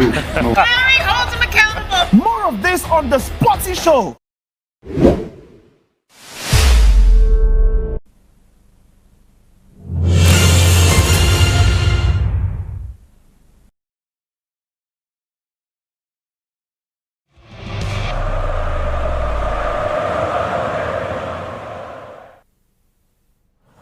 Welcome back to the SportyTV Boxing Day Football Special. And of course, it's a full house. It's halftime across all the fixtures we are covering here on SportyTV. And wow, interesting one. Victor Godfrey in the company of Brownstone, Femi Faraway, and of course, Ifanyu Daisy. Guys, we obviously all can agree that the most exciting game we saw today, or we've seen so far, is the game between Aston Villa and Newcastle. Well, goal, the jury's red still card. out. The jury's out. Let's not see what gave them the edge. Femi, is that red card. The game between Chelsea and Fulham. No, there was Palmer magic. And that's what he doesn't have. Palmer magic. Okay, but let me run down, guys. Hold on. Okay, we can clearly see the score lines. We'll get to all the talking points. Obviously, in my game between Nottingham Forest and Tottenham Hotspur is 1-0 in favour of Forest. The game between Bournemouth and Crystal Palace is still goalless. It's a day for home sides. It's a day for the home sides. The game between Southampton and West Ham is goalless. The game between Aston Villa and Newcastle has that 1 goal advantage for Newcastle. And of course, Chelsea have the lead over Fulham at the break. So now, let's discuss which game was the better one. You get that? No, what we can agree on, the game that didn't have any fireworks at all. Is Bournemouth? No. It's the one that Southampton were in charge of. No. Lots of saves by the goalkeepers. Have you seen? Did you see the saves by Van Persie? No, Stone looks First of all, the match was interesting, but at some point it slacked off. No, there was a long delay because of the goalkeeper's yes, injury. but then after that, they seemed like they were just playing in the middle. Don't worry, you're playing in the middle. We didn't have any of those problems. Our games were great. I had Palmer magic in my game. I had Gordon magic. I know that's the 12th goal of I had a Langa magic. This is very painful. Palmer magic, Gordon magic, this one magic, that one magic. What am I having here? Onuachu magic. Your own game, actually, to be honest, I mean, we're talking about Stone's game, but yours, what can be done second? Because we need to get an update from you now. No updates yet. I mean, maybe we share money by the This is where you have to get a Thanos saying, I told you, you couldn't live with your own failure. Where did he bring you? Right back to me. But the game between Bournemouth and Crystal Palace, for me, I think, like I said before, interesting game. But I think both sides too physical. They're not going for the goals. They're not trying to create goal scoring opportunities. What they are trying to do is just they just want to play physical, show how physical they are. I think the second half, I think the coaches the managers need to talk to them and let them know, come this time around, we need to create goal scoring opportunities. We need to see how we create opportunities, score goals, and let the goals talk this time around. So I'm hoping for a better second half between Bournemouth and Crystal Palace, and we'll see how that goes. I want to see more from Eberechi as well, from Ismail Assar. I want to see more from the African brothers. Come on. Also Clivert as well from the point of view of Bournemouth. He has been quiet. He has been quiet in this game so far, so good. I want to see more from him as well, just like you mentioned. All right, let's go to the most exciting game we've had so far here on the football special. Brown, Villa, what should they do second half? Because they are under the cosh right now, and quite frankly, it wasn't what what's the name of the manager again? Unai Emery wanted going into this game. All right, first off, you should just say good evening, good evening. Good evening. But aside that, I think Unai Emery, there really isn't much that Villa were doing wrong in the first place. Apart from considering to go and getting a red card? No. So yes, those are the huge much that they've not done right. But the goal, there really wasn't anything that they could have done because first off, it was really quick. I will admit that they were culpable considering the fact that they nicked the ball off. I think it was it must have been Rodriguez that they nicked the ball off. Rogers, pardon me, and they nicked the ball off of. And then they got the ball to Joe Linton, like I mentioned. Eventually, Joe Linton runs to the final third, finds Anthony Gordon. But what do you do from there? There was so much space because Villa had been running forward. I think that because they are under the cosh, they were a bit too eager to go forward to try and get something, and they needed to be a bit calmer. Because when they did go forward and when they went forward en masse and they were knocking the ball around really quickly, because we know that Unai Emery's teams are very good at knocking the ball around. So when they're knocking the ball around a bit quickly, they actually almost created magic while Duran was on the pitch. Now, towards the end of the first half, we also saw that they were moving the ball around quickly. So in my opinion, if I was Unai Emery, I would say almost sit back and be patient. You will get your opportunities because Newcastle will push forward. Overconfidence is likely to seep in. Newcastle, by no means, Fabian Schär is having a phenomenal game. There are two players that I have seen that have been problematic to a large extent. There have been three tiers of players. There have been players who have not really shown up. That's where you see most of everybody. But the ones who have shown up or haven't been effective have been the likes of Isak. You've seen a bit of John McGinn. You've seen a little bit of Luca Digne and Fabian. But the top tier of players that have shown themselves has to be Fabian Schär and Anthony Gordon. Fabian Schär, Anthony Gordon, they've been almost unplayable. But also, I think that Newcastle United have this game in hand. They too need to be patient.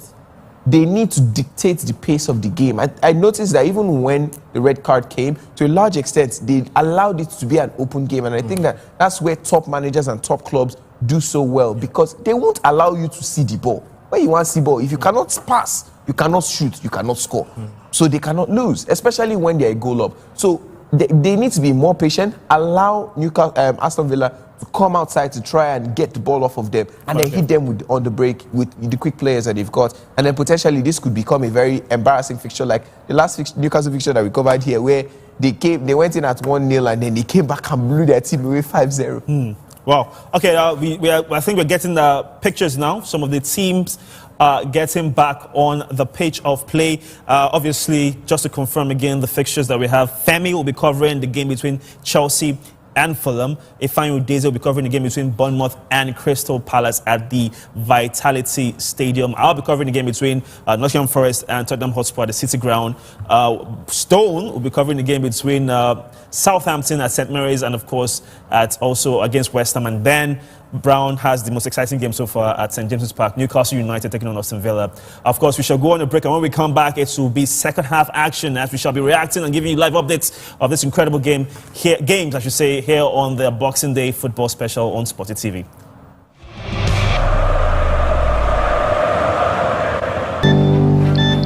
Life in Denmark can be quite different for an African legend like Michael Essien. The weather, the food, the silence. But there is always a place he can call home. Home is where your heart is.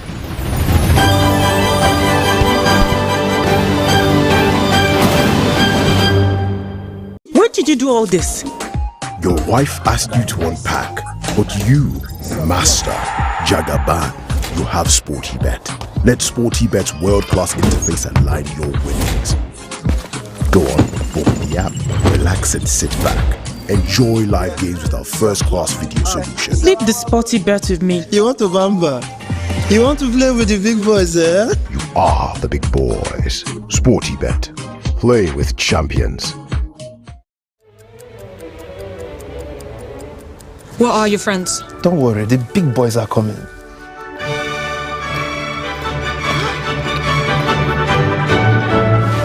I will stay loyal to you as I am to SportyBet. I will keep you safe and secure like Sporty does my winnings. I will share my booking codes with you and only you.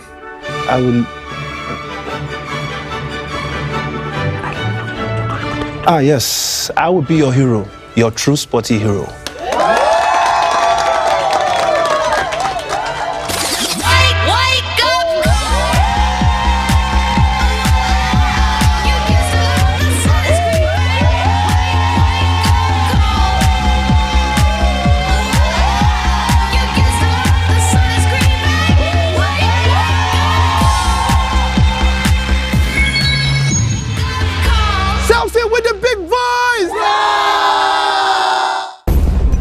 Are you ready to launch? 100%. Launch! What? I think I put the wrong coordinate. This season, the odds might just be in your favor. With the moon, everything changes. If only you can catch it. People all over Nigeria are catching the boom. It seems to be making millionaires with supercharged odds, and we understand all of this to be caused by Bet Nigeria. Let everyone catch the boom.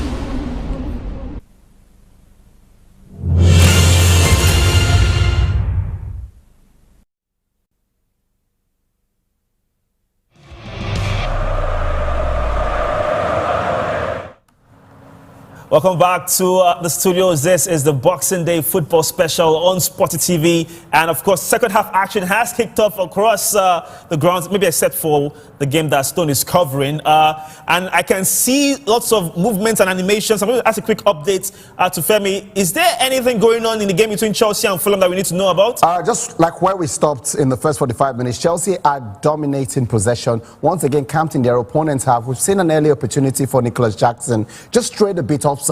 But once again, Chelsea on the attack. And, oh my goodness, great save. Enzo Fernandez just pulled up from the goalkeeper right there, Ben Leno. Gets the ball once again in that central point of Chelsea for Marco Cucurella. Stables himself, positions it properly, and then lets one fly. Fortunately, the goalkeeper, Ben Leno, was there and then just tips it over the bar for a corner kick for Chelsea. Okay, I'm getting an update now from St. James's Park, the game between Newcastle and Aston Villa. Brown, what do you have for us? Yeah, well, the game just kicked off and... Second half, by the way. Second half just kicked off and Unai Emery, not only is he making the sign of the cross, but he's definitely going to need divine intervention in this game. But also, he's taking off Yuri Tielemans and he's gotten on Ollie Watkins into the game. Now, and it makes me think of something, right? This kind of, because John Duran effectively was sent off for violent misconduct. Do you think that will have an impact on, whether or not he gets a problem for Ollie Watkins? Victor, okay, hold on. A goal has been scored. Fulham or Chelsea? But an offside, Chelsea. But an offside has been given for that one. We thought Levikovic had gotten in because, look, Chelsea had the corner, that corner sequence I mentioned. Enzo Fernandez tried twice, couldn't get through. Then sends the ball over to Kopama. Kopama whips one in from the left. But then we just realized that Levikovic was a bit offside. Because to be fair, it's a very good header. Okay. All right, Brown here. What do you have? I'm sorry.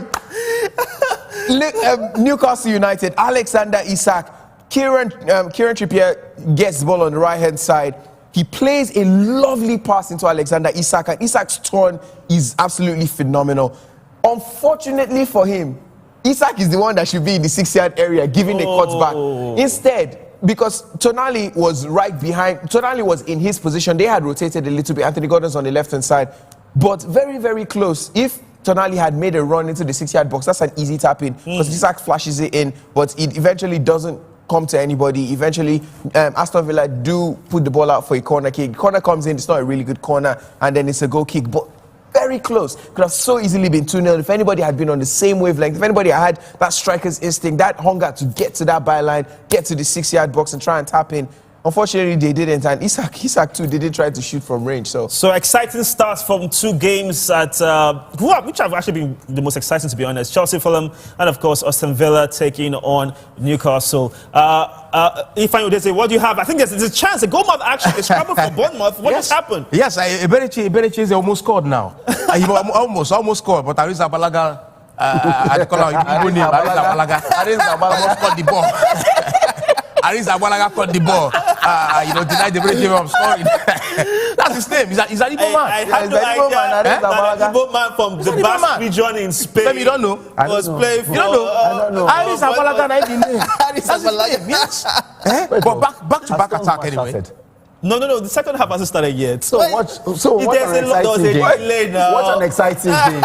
So what an exciting game. I'm loyal. Look at what this game in London, in West London, is giving me joy, unlimited joy. I'm loyal to action galore. I'm loyal to the game I'm watching.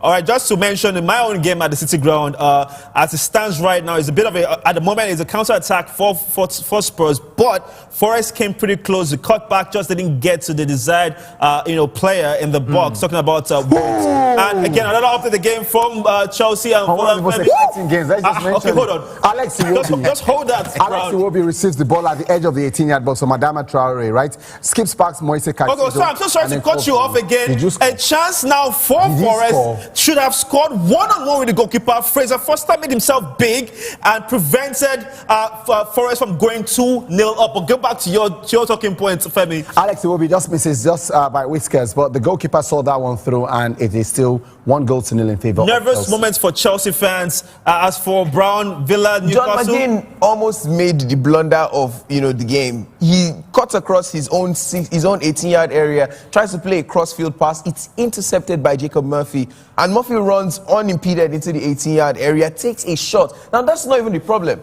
The problem is Emiliano Martinez is down. The shot gets a deflection, and it looked like the deflection was going to put it in the back of the net. Luckily for them, it was only a corner kick that eventually didn't amount to much. But again, problematic problems. Okay, well, there we have it. It is still so far so good.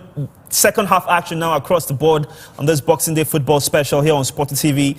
And I have to tell you, these games are actually getting now more and more exciting. For Udeze, any other updates on your own game, or is it still just goalless with no goal mouth action? We're still waiting for your game, by the way, Stone. Yes, still goalless, 0-0. But Crystal Palace just made their first change. Okay. Took out Huge and bring on the Corey. He's into the game. So let's see what he can do. But so far so good improvement in the game.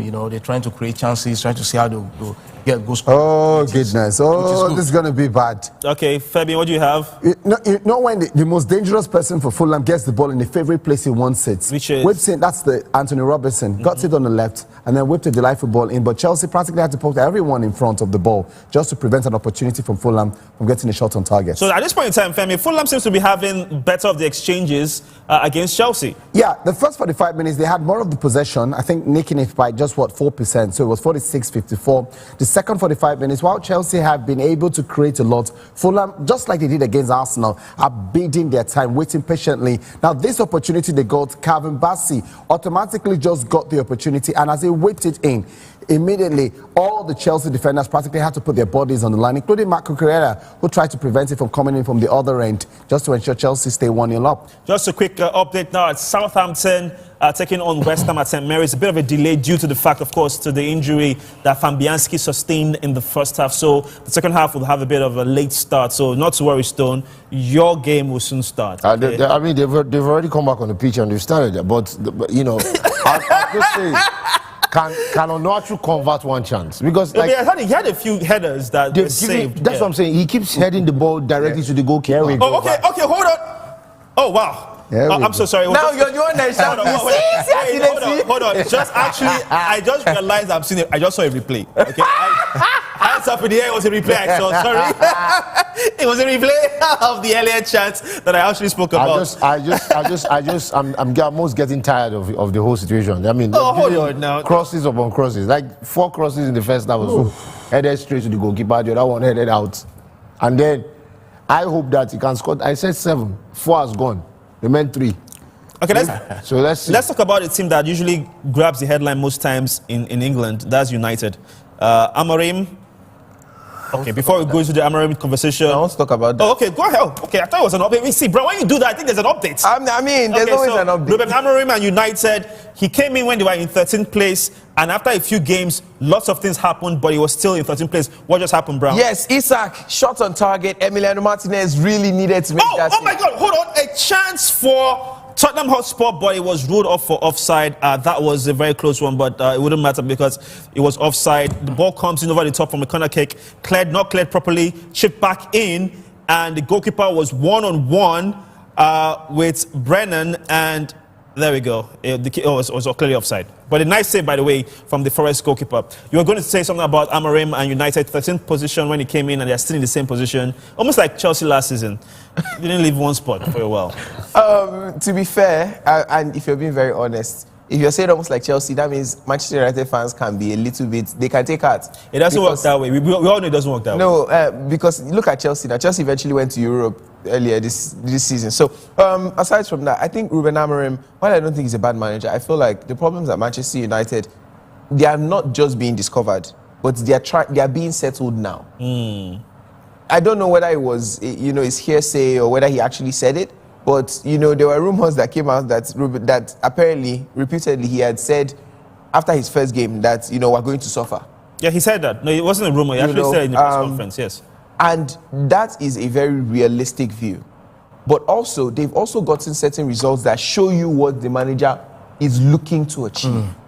They have the players that I personally feel like, and now everybody is on the same level, in my opinion. They've gone through generations. They've gone through generations of managers, in quotes, or team building generations. In a sense, in recent times, they've had the David Moyes, they've had Louis van Gaal, they've had Jose Mourinho, they've had Ole Gunnar Solskjaer, Ralf Rangnick, and Michael Carrick. These are caretaker managers. I might as well say Van Nistelrooy. These are just caretaker managers. I don't really have either come and gone as a result of the players not getting results, which is very key to what's happening to City now. But now it's been very obvious that this is a young, dynamic manager that everybody respects, at least in the club hierarchy. And the problem is not necessarily from the manager. Now it's the players. So there's been rumors of the likes of Marcus Rashford and Alejandro Garnacho being put on the transfer market. But Ahmad is making more of an appearance now. We can see that they're using DJ Spino, Anthony in more central positions now, less to the right-hand side. And you can see that Ruben Amorim, while he's still figuring out his team, he has a style of play that he wants them to play at. And it can work. They just need to be focused on it. It might not have an impact this season.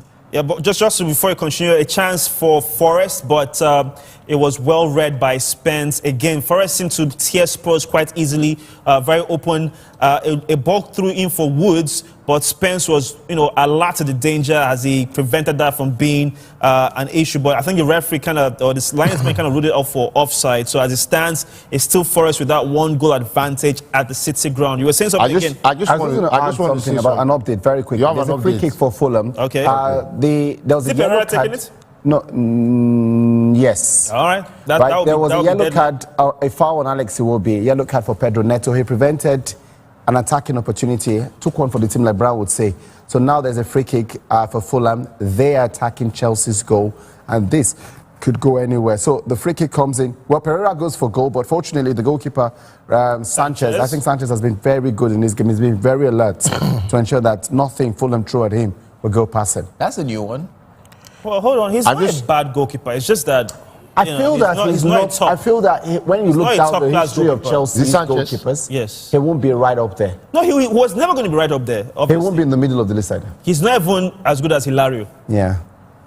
Or Carlo Cudicini. Cudicini was actually pretty good. Yeah. Cudicini was there before Petr Cech. Yeah. Cudicini was in between the Dutch goalkeeper they had one time, the Goy. Yep. Cudicini, then Petr Cech. And then, of course, Courtois and the rest goes on. You're going to say something. And Arenza Balaga. Number one, this game, second half, I'm dozing off. That's number one. Southampton someone gets to a cup of coffee. You say it's boring. That's number one. Is it? Yeah, it's boring. Number two, don't give on.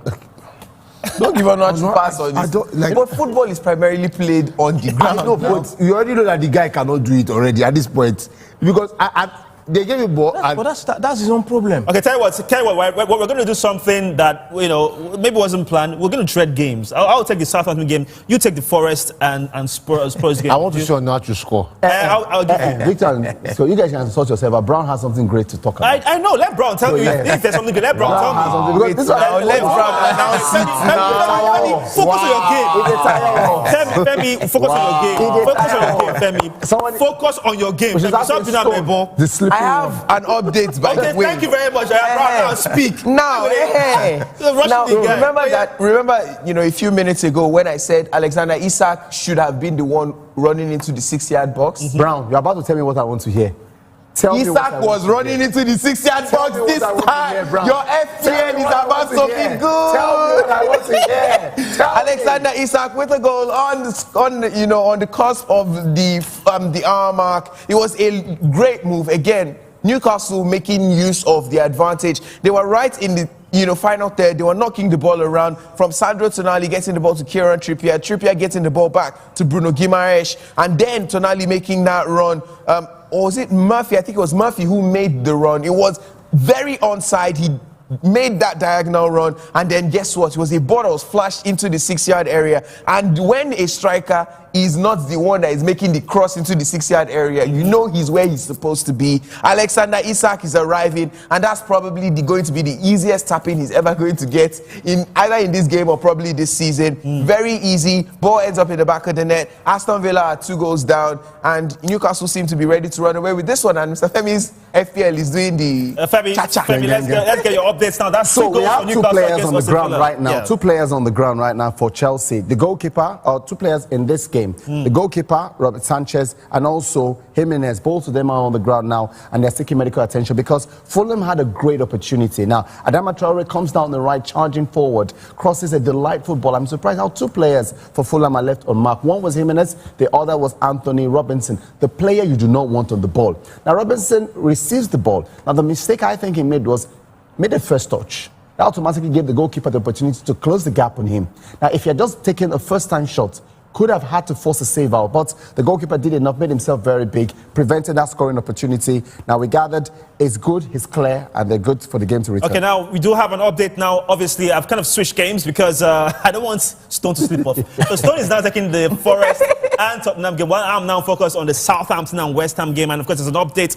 What we thought was a red card has been taken back down to being a yellow card, and of course, the culprit there is Rodriguez. But then again, so the game is still goalless at St. Mary's, and hopefully we'll get to see more goal-mouth action. I just saw if there's a flinch a bit. Is there an update from the Vitality Stadium between Bournemouth and Crystal Palace? Yes, a good run from Crystal Palace, also from Bournemouth.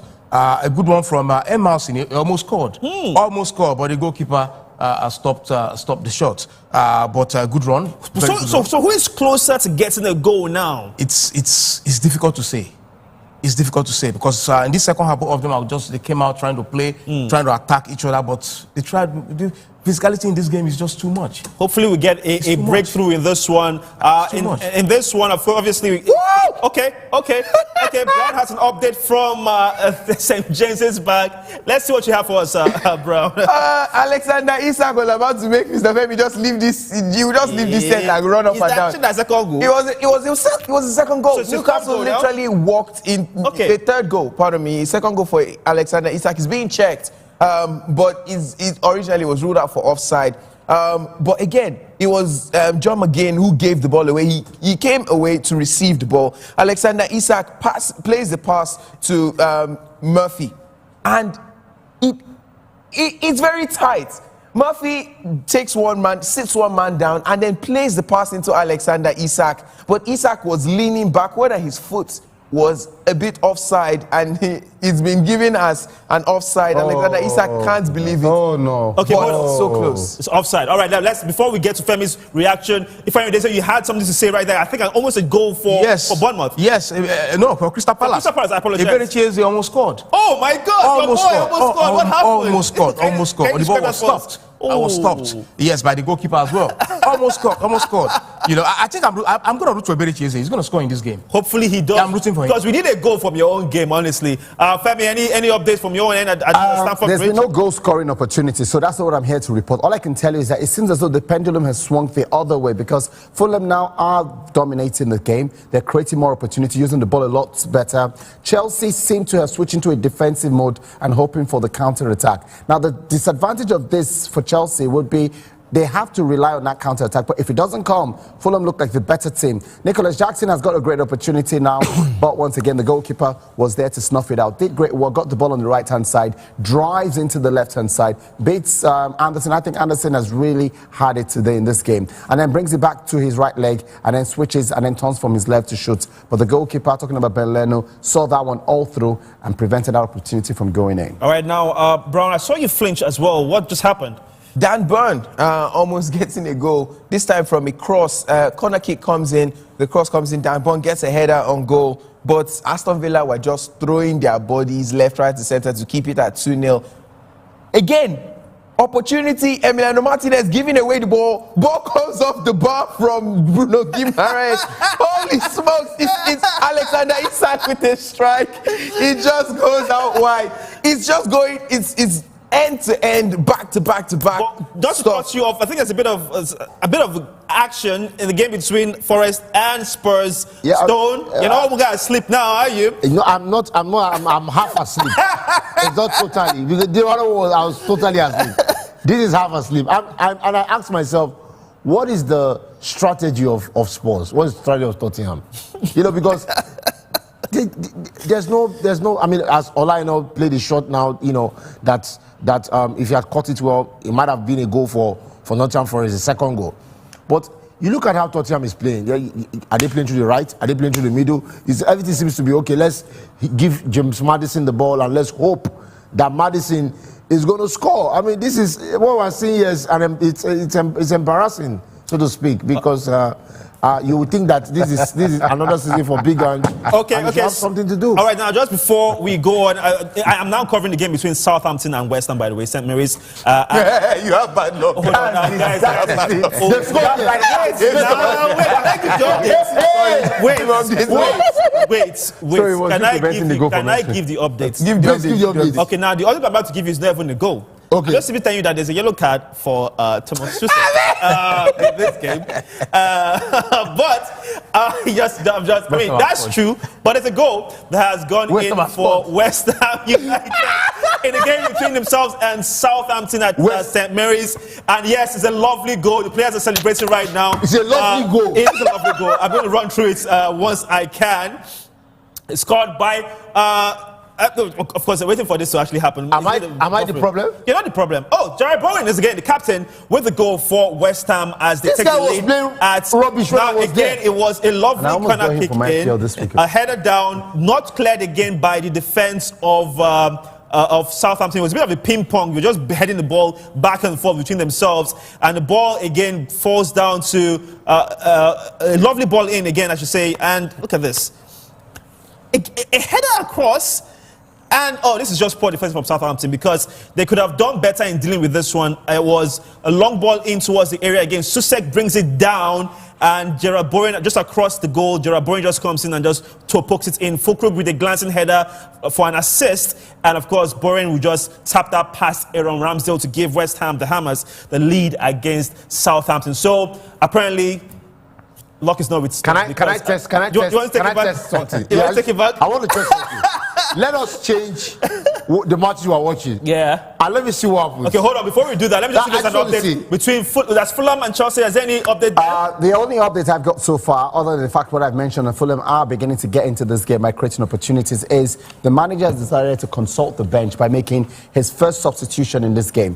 Adama Traore has been taken up. They brought in Harry Wilson. Now, who is Harry Wilson? He's someone who's performed very well for Fulham this season. He's got a good shot. He's great on set pieces. So they are hoping that they'll get all those sort of opportunities to break this stubborn Chelsea defense down. Now, Chelsea have also got an opportunity to go forward. It's Diop pulling down Cole Palmer, who had just skipped past him. It seems as though Palmer has a lot still to give in this game. I wasn't supposed to be looking, but I saw that. A chance at the game between Bournemouth and Crystal Palace, that should have been a goal. Should have been a goal. 100%. I agree with you, Victor. 100%. 100%. I think miss this goal. My God. The ball was flashed across and the box 18 yard, and you expected someone to just tap that in. Tap it in. But that didn't happen, right? How? You know the funny thing about this thing? Yeah. The funny thing about this thing is that before we changed back, like it was saying, okay, this is a goal. Then we changed and they were checking VAR. What if, as we changed, they checked VAR and said it was a goal? Thank you. Okay, bro, we do have an update, don't we? Yeah, a few substitutions we've gotten. Boubacar Kamara comes off for Barkley. Nedeljkovic comes on for Matty Cash.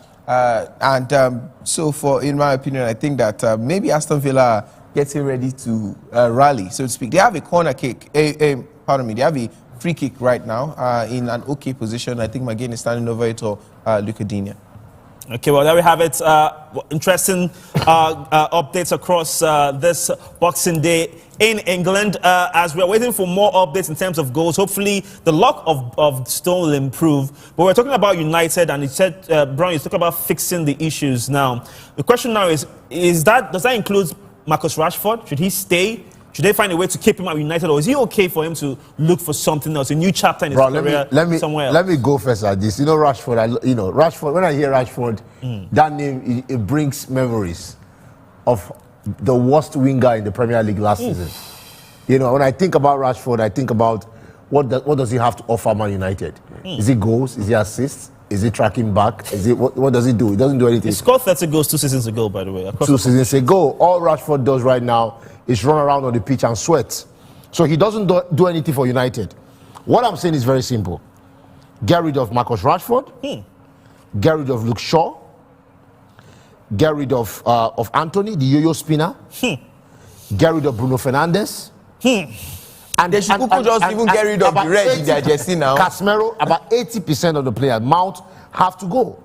Now, when I say Bruno Fernandes, a lot of people start, puffing up and everything. Especially this guy over there. The chest not coming up. Start what talk. Sorry, just you continue. Yes. Just a quick update. There's a change for Nottingham Forest. Again, I'm back. We are doing a bit of a switch back and forth here. I'm back with Forest and Spurs. And the goal scorer in Elanga has been taken off. So that's a big change for Nottingham Forest as they are still very much with the advantage over Spurs at the City ground. You were saying there's also a substitution from the game between Chelsea and Fulham. Nicholas Jackson has been taken off. Christopher Nkoko has been introduced. My guy. Now, we obviously understand that the manager is trying to look for a different system to this game because while Jackson has had bright runs, hasn't really affected this game. Fulham have also made 2 changes as well. Raul Jimenez and Andres Pereira off. Pereira was suspended for the previous game against Southampton where they drew goalless. So now they're taking him off. Rodrigo Muniz has been introduced into the second 45 minutes. They're searching for a goal. All right, there you have it. So you're back to your conversation about the entire Bruno Fernandes needs to go. Restructuring at United. 80% of the players. The man has a vision. He has a structure. He has a strategy. But the players there right now can't do what he wants them to do. Now, back to Bruno Fernandes. The guy can't trap well. About 50% of his passes are misplaced. It's like his guesswork for Bruno. He just gets. If you watch the matches, and I'm not talking about watch highlights. I'm saying watch the match. Bruno will get the ball and pass and give away. Their last match, the goals that were scored against United were out of Bruno's mistakes. About 2 of them. If I did this, I'm about to tell you to start the Sunday League and coach them. And if at the end of the season, if I was coaching United, you play FPL. You see, that's the problem. Do you play football manager? The problem there is FPL because Bruno gives you assists and points. No, but do you play football manager? I do. So are you very good? No, I'm not. I do it like once in a while. I just set 1 week and I forget it. Hear the wise word from Ifeanyi Udeze right now. No. Hear from Ifeanyi Udeze. I'll hear from him, but let me get to my point. Bruno Fernandes, number 1, he cries more to the referee than he plays football, number 1. Number 2, he doesn't know how to trap the ball well. Number 3, he is not. What is Bruno? Is he an orchestrator like Toni Kroos, or is he an attacking midfielder like Kevin De Bruyne? What is he? Because at some point he's trying to organize the game. At another point he's trying to attack. No. Last match against United, and even this season, he has lost the ball. If you check amount of losses of possession in the midfield. Bruno is one of the highest because the guy is terrible. Doesn't know how to trap, doesn't know how to pass well. He gives up. And if you just go on Twitter, go on Instagram, go everywhere, you would see the amount of. And I'm saying, if you don't even go on social media, they have a match. Watch their match and see how things are. Bruno Fernandes is the problem. If I remove Bruno from that midfield and I replace him with Zexi, I know what I'm getting. Okay, hold on a minute. You're telling me that Bruno Fernandes should be replaced by Joshua Zexi, who is a striker. First of all, Bruno Fernandes plays an attacking midfielder for Manchester United, right? No, but hold on, I just right? want to understand what he said. I'm giving you now. Okay, what does he play as? Attacking midfielder, right? In quotes. Bruno Fernandes? Attacking midfielder in quotes, right? Yes. Now, Zexi is a supporting striker, stroke attacking midfielder. He can play that role, and he played his former club, and he can play to United, 100%. And I'm saying, Victor, you know, and I've said something. I said, Højlund and Zexi together. Højlund in front, Zexi behind him. Bruno Fernandes on the bench. This guy is one of the worst players in United right now. Stone, your point taking. No. You want to say something? You don't get the point. You don't get the point. I want to understand why, Stones, you keep pointing fingers at Bruno Fernandes. Bruno Fernandes is not a good player. Simple as that. For real? And I really want us to. I think maybe. So what you're telling us now is that Bruno Fernandes is the problem of Manchester United. I'm saying that the problem of Manchester United are many. Rashford, Bruno Fernandes, Casemiro, Luke Shaw. There are many of them. But I'm saying that, and I'm asking Sporty and the big bosses behind. One time, give us a show where they show Manchester United. Okay, and I will prove to you that Bruno is a 12/10 player. Hold on, so we don't get carried away with the Bruno Fernandes conversation. There are actually other games we need to break down. Let me just quickly get across. He's the only one getting carried away. We're not in that. Let's just get an update across the board now, if I can. Gideon, see what you caused, Brown. Femi, let's get this now. How is it my fault? You said Gideon. Fulham, Chelsea. Because there's a footballer called Gideon, so in Gideon. Fulham, Chelsea. Nothing so far. When I mean nothing, there's been no change in the goals. It's still goalless. Chelsea now understand that what they need to do is manage this result because we haven't seen Chelsea get a lot of clean sheets this season. But at this rate, I'm sure the manager, Maresca, will be excited to take this result on a Boxing Day where Chelsea have not won in their last 3 fixtures. They managed the game. They moved the ball around from right to left, side to side, and ensure that they've got their ball-playing footballers on the ball, just to ensure they prevent their opponents from getting the ball. Fulham are coming out. They're putting a lot of energy, running at their opponents, hoping that they can get some form of break. They've had a couple of shots, but most of them have just been direct to the goalkeeper, Sanchez. And I must admit as well, for someone who's also got Sanchez in his FPL, he's doing a very good job today. All I can pray is the scoreline just stays like this. I don't care about your FPL. You have to be worried about your FPL. You have to be worried about my mental health. I don't care about your FPL. How is my mental health look like if he concedes a goal? So this is good. Now, knowing that there's still a lot of time. Hold on. There's an update in the game between Southampton and West Ham. For the first time in about 10 minutes, finally, Southampton get a chance. On what tries to handle your head. You're not the one that got the chance. You're not the one that got the chance. Ask him well. I don't know what he's doing. Now, they got a chance, but it was not even on target. That's how boring. It was pretty close, though. Pretty close, but. Nearly cannot keep the ball. Let the goalkeeper, let there be a save. How many saves have Brown had in this game? Like first half, he had like lots of saves, and he's still getting saves. You have the best goalkeeper in the world in Emiliano Martinez in goal. So you cannot you expect him to make saves. He's the best goalkeeper in the world according to FIFA. Because they are playing the ball to the post on target. That's a fair point. That's a fair point. That's a point. All right, let's get an update now from you, Brown. You've not heard anything lately because you were the one that was always giving us, updates. What's going on over at James's Park? When your game is this interesting, you just have to allow other people to let them. You understand what I mean. But what we have been seeing is not necessarily end-to-end stuff because Newcastle United are now 2 goals up. And then after that 3rd goal that was eventually ruled out, we saw Newcastle United slow the tempo down because the quick tempo had started benefiting Aston Villa. We've started seeing Aston Villa coming out a little bit more. I see that Newcastle are making a few changes. Harvey Barnes looks to be coming on. What's this guy? I think former Arsenal guy. Hold on. There's a very big chance in the game between Southampton and West Ham.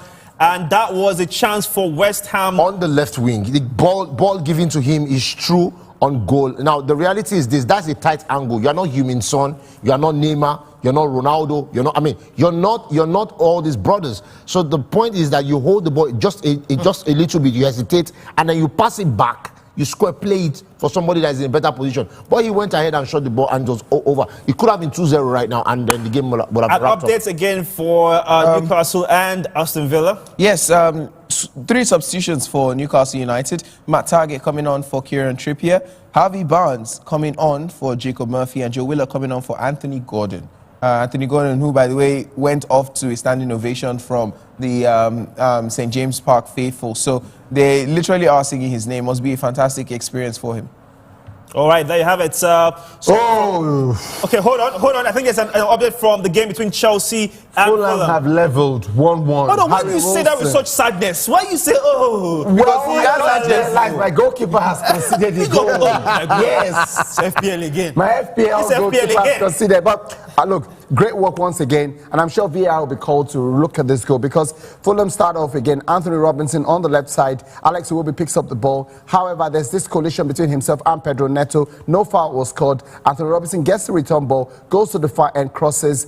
Once again, it sort of takes one attacker to another. Harry Wilson was right back where the ball came from, and then just was there to put the ball into the net, beat the goalkeeper, Robert Sanchez. So it was a great one coming, though. There's a check ongoing to confirm if there was a foul for that. But Castagne's header all the way to Harry Wilson, who was left on mark at the far post to convert for them. So 1-1 at the moment. We'll see VAR turns it around. All right, so I also have an update from my own game, which is from the City Ground now, Nottingham Forest against Tottenham Hotspur. 83 minutes into this one, and a change has been made from both sides. Double substitutions. Pedro coming in, Poro coming in for Destiny.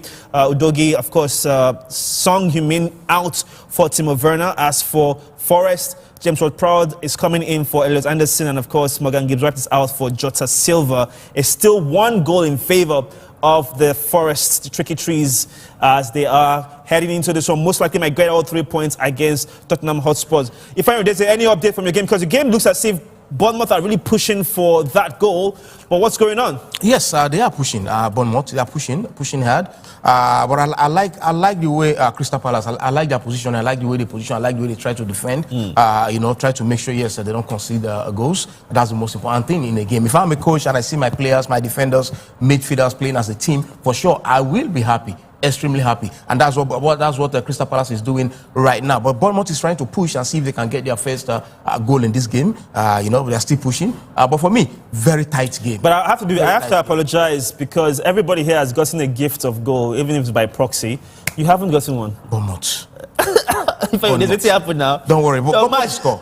They will score. They will score. Stone, any update from your game? Oh, okay, hold on. Well, we have one, and that is from Brown.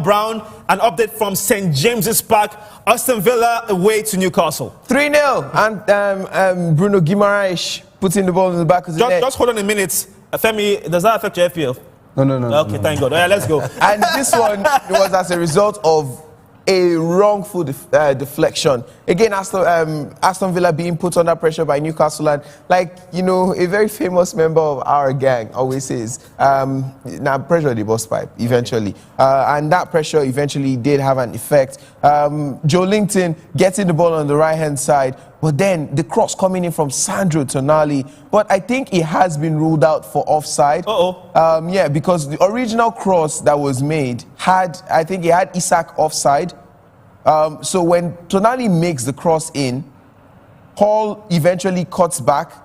It comes back to Harvey Barnes and is cleared off the line, but that clearance strikes Bruno Guimaraes, and then he hits the bar and ends up in the back of the net. But it eventually is chalked off for offside and is back to 2-0. Oh, okay, well, so false alarm. False alarm. 2 goals. You know one thing hold on, Femi. I think it's a chance for Kudus, West Ham against Southampton. For Ghanaian brothers. There we go. For Ghanaian brothers. Kudus had a chance. And, I've been looking for Kudus. I thought he was not playing actually, but he missed the chance, side netting, and it was not a goal. Hold on. Okay, well, I was going to say a chance for Spurs, but that was well taken care of by the Forest defense. They are really, really under the pressure right now as Spurs are throwing everything they have to try and get back in the game. Femi, you're going to say something about your game? Well, I was going to mention that I spoke about how Fulham had grown into this game and we're taking the game to Chelsea, the fight to Chelsea, not just because they think that they've got the opportunity to win, but also because they know that Chelsea have conceded and made loads of mistakes. And I just mentioned that goal for you. No one was marking Harry Wilson on the far post. Now, Fulham have understood that fact and are still going back about their usual business, slowly trying to build and not relenting. They're not going to settle for 1 point. They're going for all 3 points in this game. All right, now I also have an update from my game at the City Ground between Nottingham Forest and Tottenham Hotspur, and we have our own Nigerian in the mix. He's coming in to replace Chris Woods, who has had a very good game, if we're being very honest, for Forest today. And so Taiwo Awoniyi now is in the mix. Is there an update from you? Yeah, I mean, Joe Aribo is in Nigerian too. Okay. But, you know, this is the second player that Onuachu is using his body on, you know, for the match. And Suchek, I think, was bleeding on his knee and stuff like that. But, I mean, Onuachu is a big player, right? He's a big boy. He's a big boy. So, but I don't know what he's doing defending. I don't think he should be up there. But I'm expecting that Southampton should score 1 goal. That's what I'm expecting. I mean, look at the chances. If they were very keen on scoring, they wouldn't be foot bottom of the log with only 6 points. No, but think about this. Look at the chances that Onuachu is getting. He has gotten about sorry to break it. Taiwo Awoniyi almost getting a goal for Nottingham Forest as he's just coming on. A very messy defense in the back there for Spurs. Players are getting in between each other, and he should have at least put that on target. But that was a close score for Spurs, and from a Nigerian point of view, Taiwo Awoniyi almost doubled the lead for Nottingham Forest. If I heard you do, what has happened? No matter. Power tussle. You know, power tussle. You know, the game is too physical. It's too physical, if you ask me. You know, both sides are trying to get a goal, but too physical. I just hope none of these players get injured today. Okay, now I know that Arsenal are not in action at the moment, but what do you guys make of Arteta and the fact that he needs to win the Premier League this season so that many will say he's not a failure at Arsenal? Maybe not the Premier League. Maybe not the Premier League. The backup. No, maybe not the Premier League. So hold on. Before was that a save? Yes. Arinze nearly catch ball enter post. Arinze Abalaga. Arinze nearly catch ball enter post. Oh my God.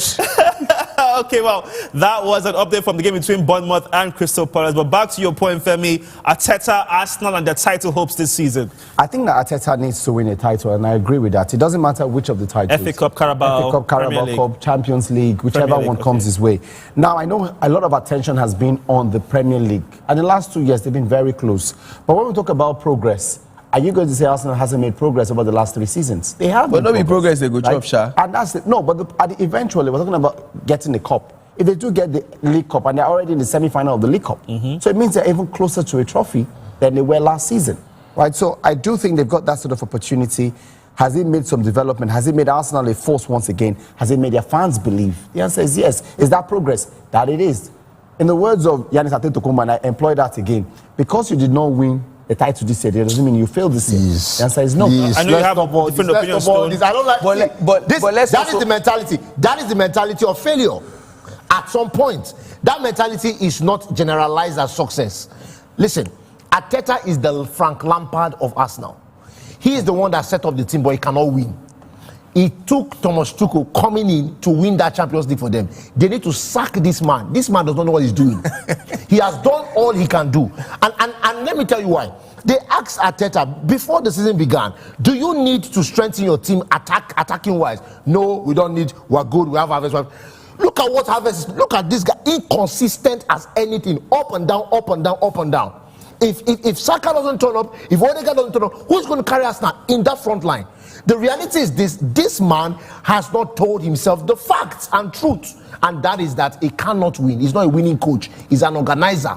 Okay. After organizing, before we go to the organizing of Arteta and Arsenal, let's really give an update from my game. City Ground, Nottingham Forest against Tottenham Hotspur. It is 90 minutes now on the clock. 5 minutes added time. 5 minutes for Spurs to avoid back-to-back defeats in the Premier League. You wanted to say something very quickly there, Femi, concerning your own 6 minutes has been added to time, but before that 6 minutes, both of these teams are really trying so hard to win this game. Chelsea had a great opportunity. Didn't even realize that Jadon Sancho is still in this field, but had a great opportunity from a loose ball. He could have converted, but the goalkeeper was right there, Ben Leonard, to prevent. And then almost immediately, Fulham go on the counter. Alex Iwobi darts down to the Chelsea half, gets very close to the box, and then tries to put one in there where they've got the on-running Muniz. But once again, solid defending from Chelsea prevents that opportunity. And as it stands, both of them are still trying to win this game in added time. All right, now, Brown, any updates from your game in terms of the time and time added on as well? No, not yet. We haven't seen any much time added on as of yet. But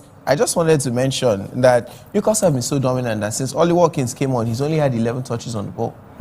Wow. Yeah, that's how dominant Newcastle. But Villa are down to 10 men, though, Brown. It's excusable not to be dominant in possession when you are, a man short. I understand that, but like, Ollie Watkins is your centre forward. Have any of the 11 touches been inside the 18-yard area of Newcastle? No, they've not. So when you're centre forward, and that's the thing. The thing is, Aston Villa seem to be playing even better towards the end of the first half, where they didn't have John Duran, than when in the second half. So personally, I feel like, again, it's going to be a very, very good game for Newcastle United to look back on and say that, yeah, things worked out. But Newcastle, at this point, they're just knocking the ball around. Okay. There's no urgency. Obviously, they are 2-0 up. What do you expect? So we're back to the Arsenal conversation, but I think you have an update. Yes, an update. For Chelsea and quick Fulham. one as well. We're in the 92nd minute. Fulham understand that, look, this may not be a bad result for them. So the manager has sacrificed Alex, who will be taking him off. He's done a lot of running in this game. He's brought in Ryan Sessegnon, who'll come in and run down that flank. Sessegnon? To ensure it prevents Chelsea from going any further. You remember him? Yeah. Oh, there we go. Good player. Yeah. Played for the same team. Yeah.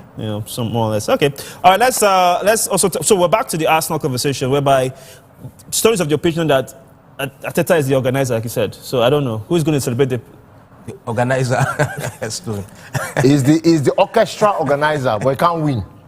Okay, so now I've just been told, Udeze, we have the update. It's full time at the Vitality Stadium. Goalless. Udeze, what's happening? I know Carey President come for us with this match. Goalless, full time goalless between Bournemouth and Crystal Palace. Your assessment on that game? There were no goals.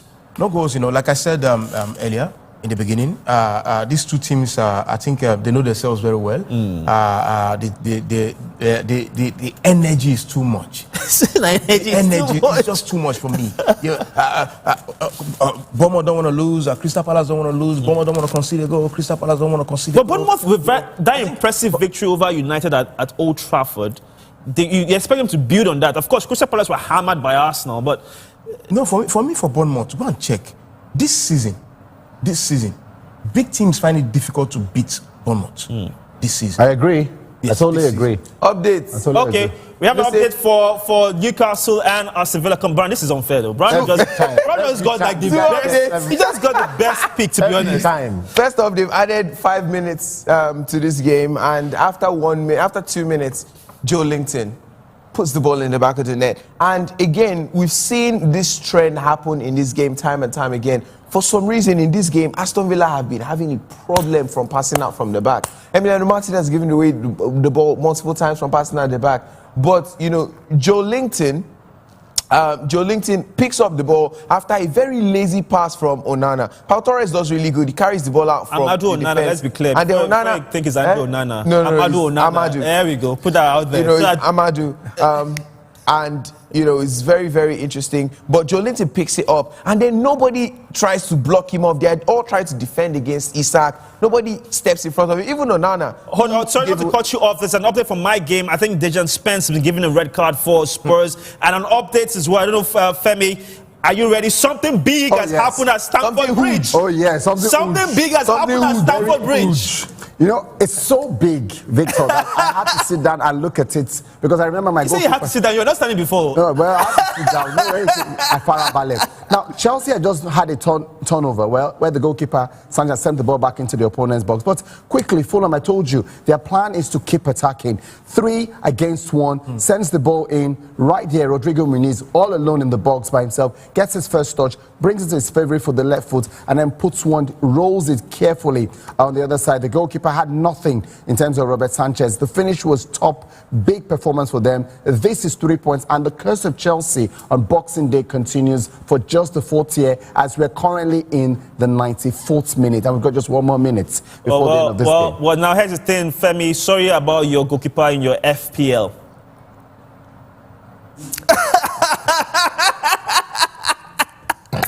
All right, I also have an update here. It is full time at the City Ground as Nottingham Forest have done it again. Another big win, another big result, as they are very much in the race for the top 4, as they have defeated Tottenham Hotspur by a lone goal. A goal scored by Elanga in the first half. Oh, scenes here for... you have to commend the manager of Forest the Portuguese manager, former goalkeeper, Espirito Santo.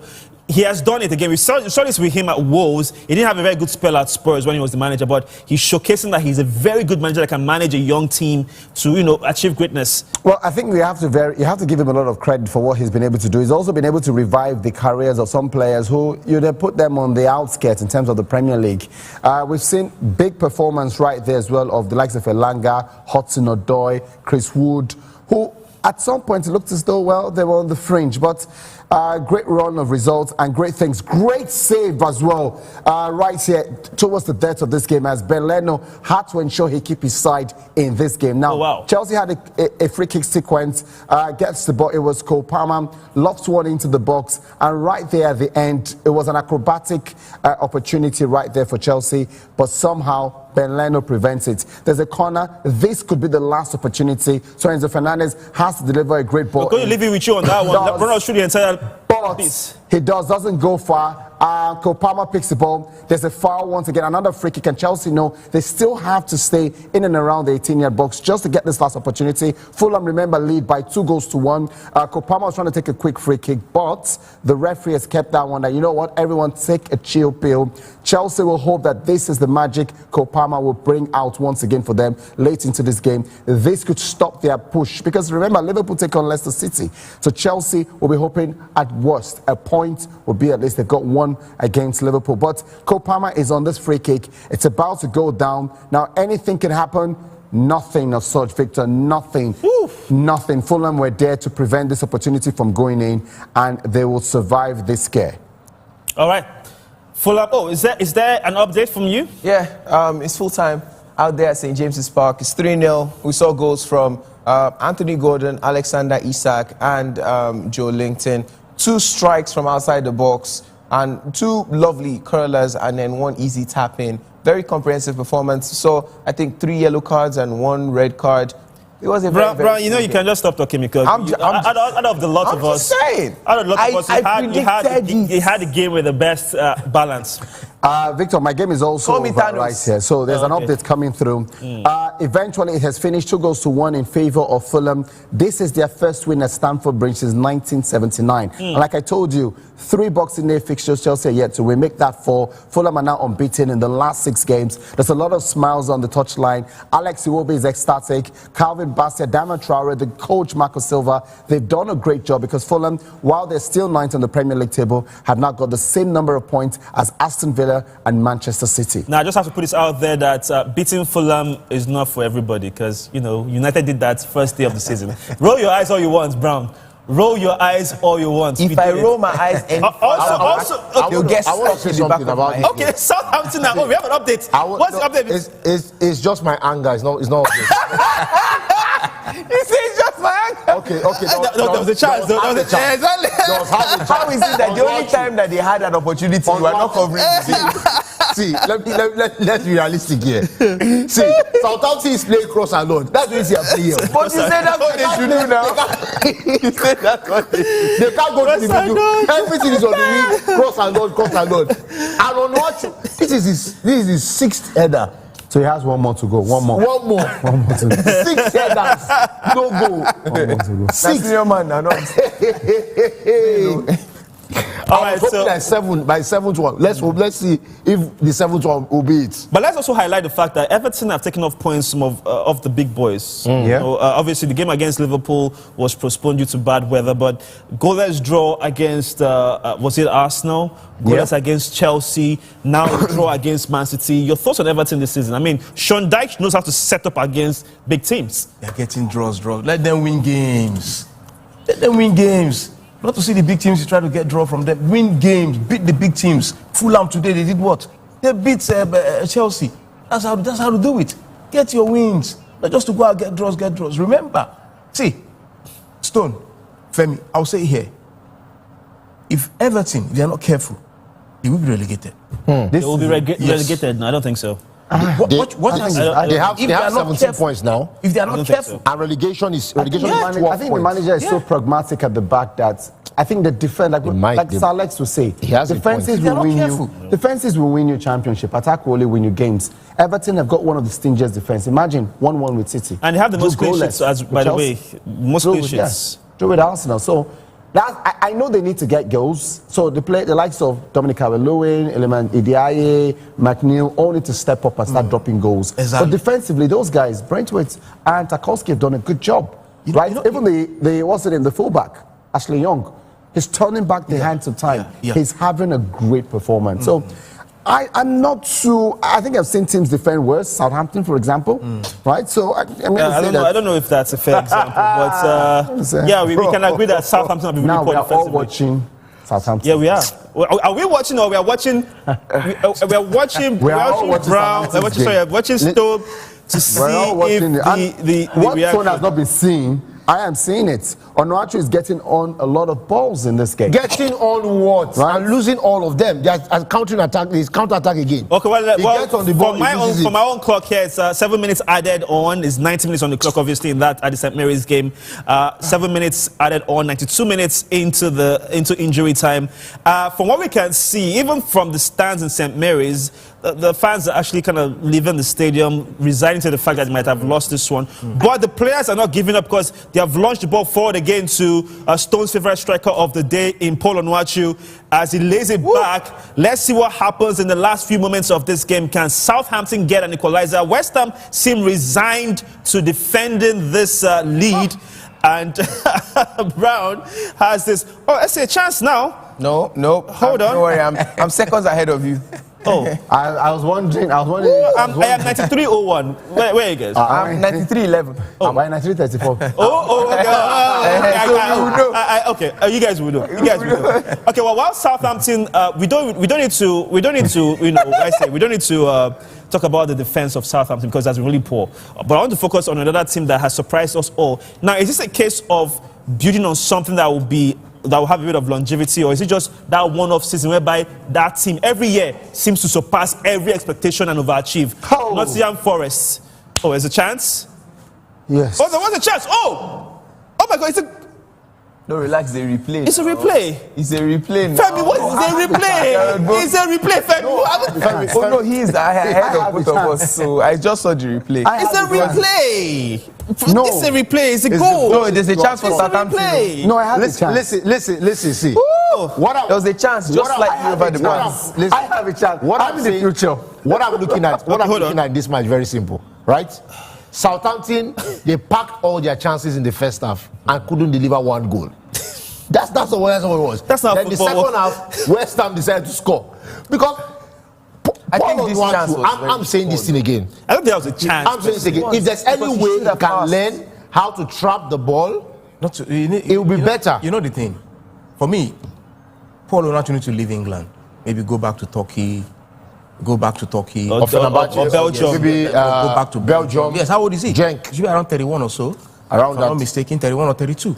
He needs to go back to Turkey or go back to Belgium. The Premier League is not for Paul Onuachu.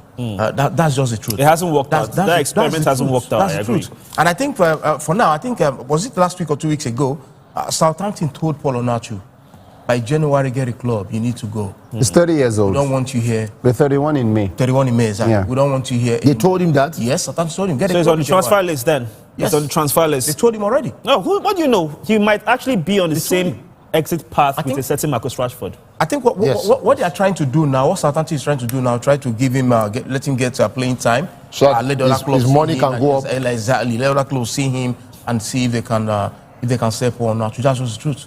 Well, it's a bit disappointing if you're honest, if you're being very honest, because another Paul Onuachu to flick the ball over to someone and he couldn't pass it. But he's a good player. Onuachu just had an opportunity now with his head. With his head. The seventh cross. Right, great ball from Adam Lallana into the box. Seventh cross. Onuachu right there. Just couldn't put it on target. Was just wide. But you can tell, like you mentioned, he's got that sort of opportunity. He's got that aerial presence.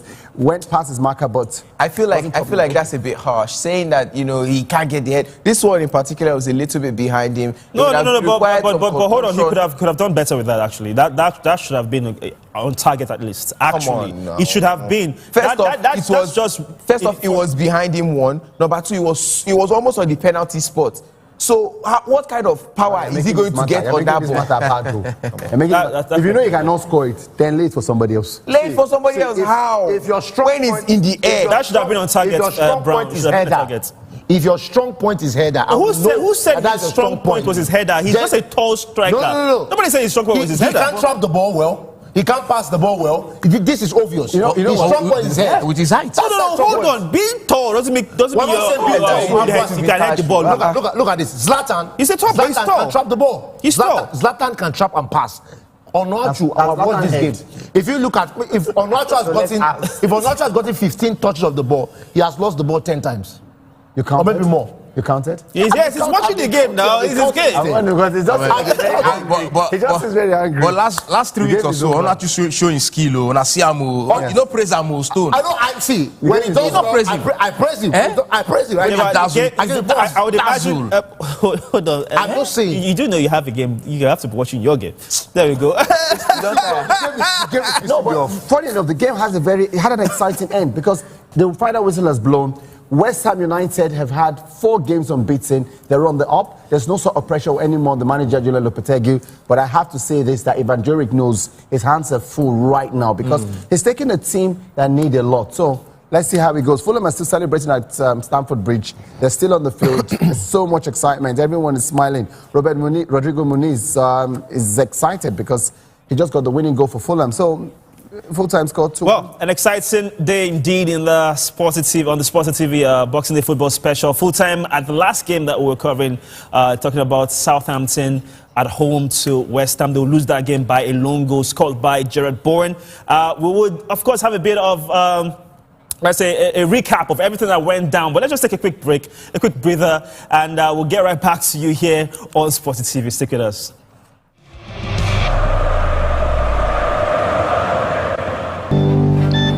Life in Denmark can be quite different for an African legend like Michael Essien. The weather, the food, the silence. But there is always a place he can call home. Home is where your heart is.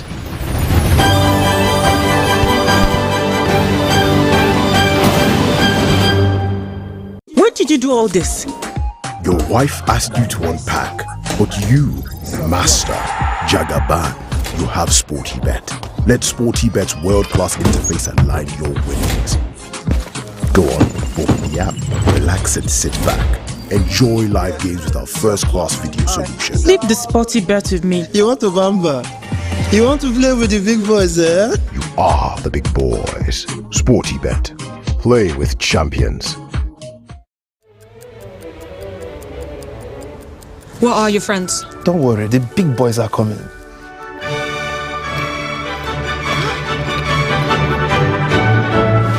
I will stay loyal to you as I am to SportyBet. I will keep you safe and secure like Sporty does my winnings. I will share my booking codes with you and only you. I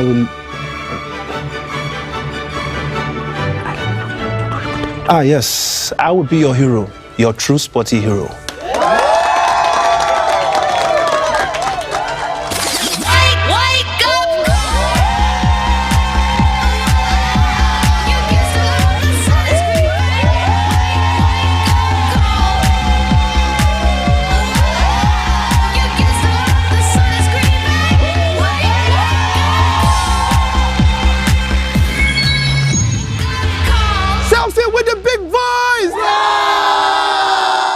Life is about moments of friendship. The moments we share and the moments together. Moments that constantly inspire us to move forward. We believe everyone has their moments. Create your own moments with M Sport. M Sport, more than sport.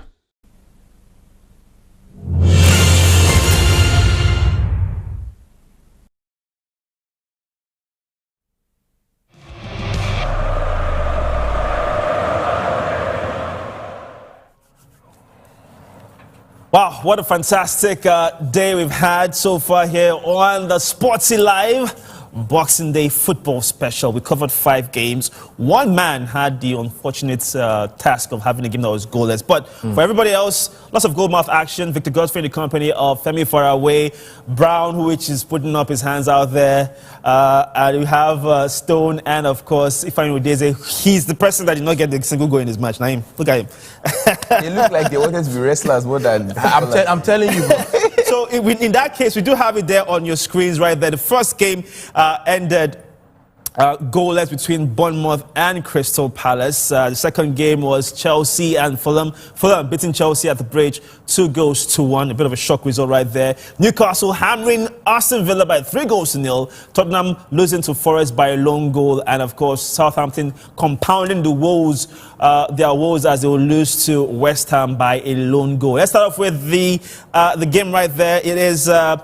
Fulham, Bournemouth, Crystal Palace, and that is your game. Ifeanyi Udeze, your boy did not come up to the plate today. That's a very easy, and the game ended goalless. But it wasn't because there was no lack of wasn't a lack of trying, to be honest. There were a few chances here and there, but it wasn't just to be. They were not as clinical as expected going into that game. Given the fact as well that Bournemouth had an impressive victory over United last time out. Yeah, you know, games like this, when you see Bournemouth hosting a team like Crystal Palace, yes, for me, inside me, I know that game was going to end in a draw.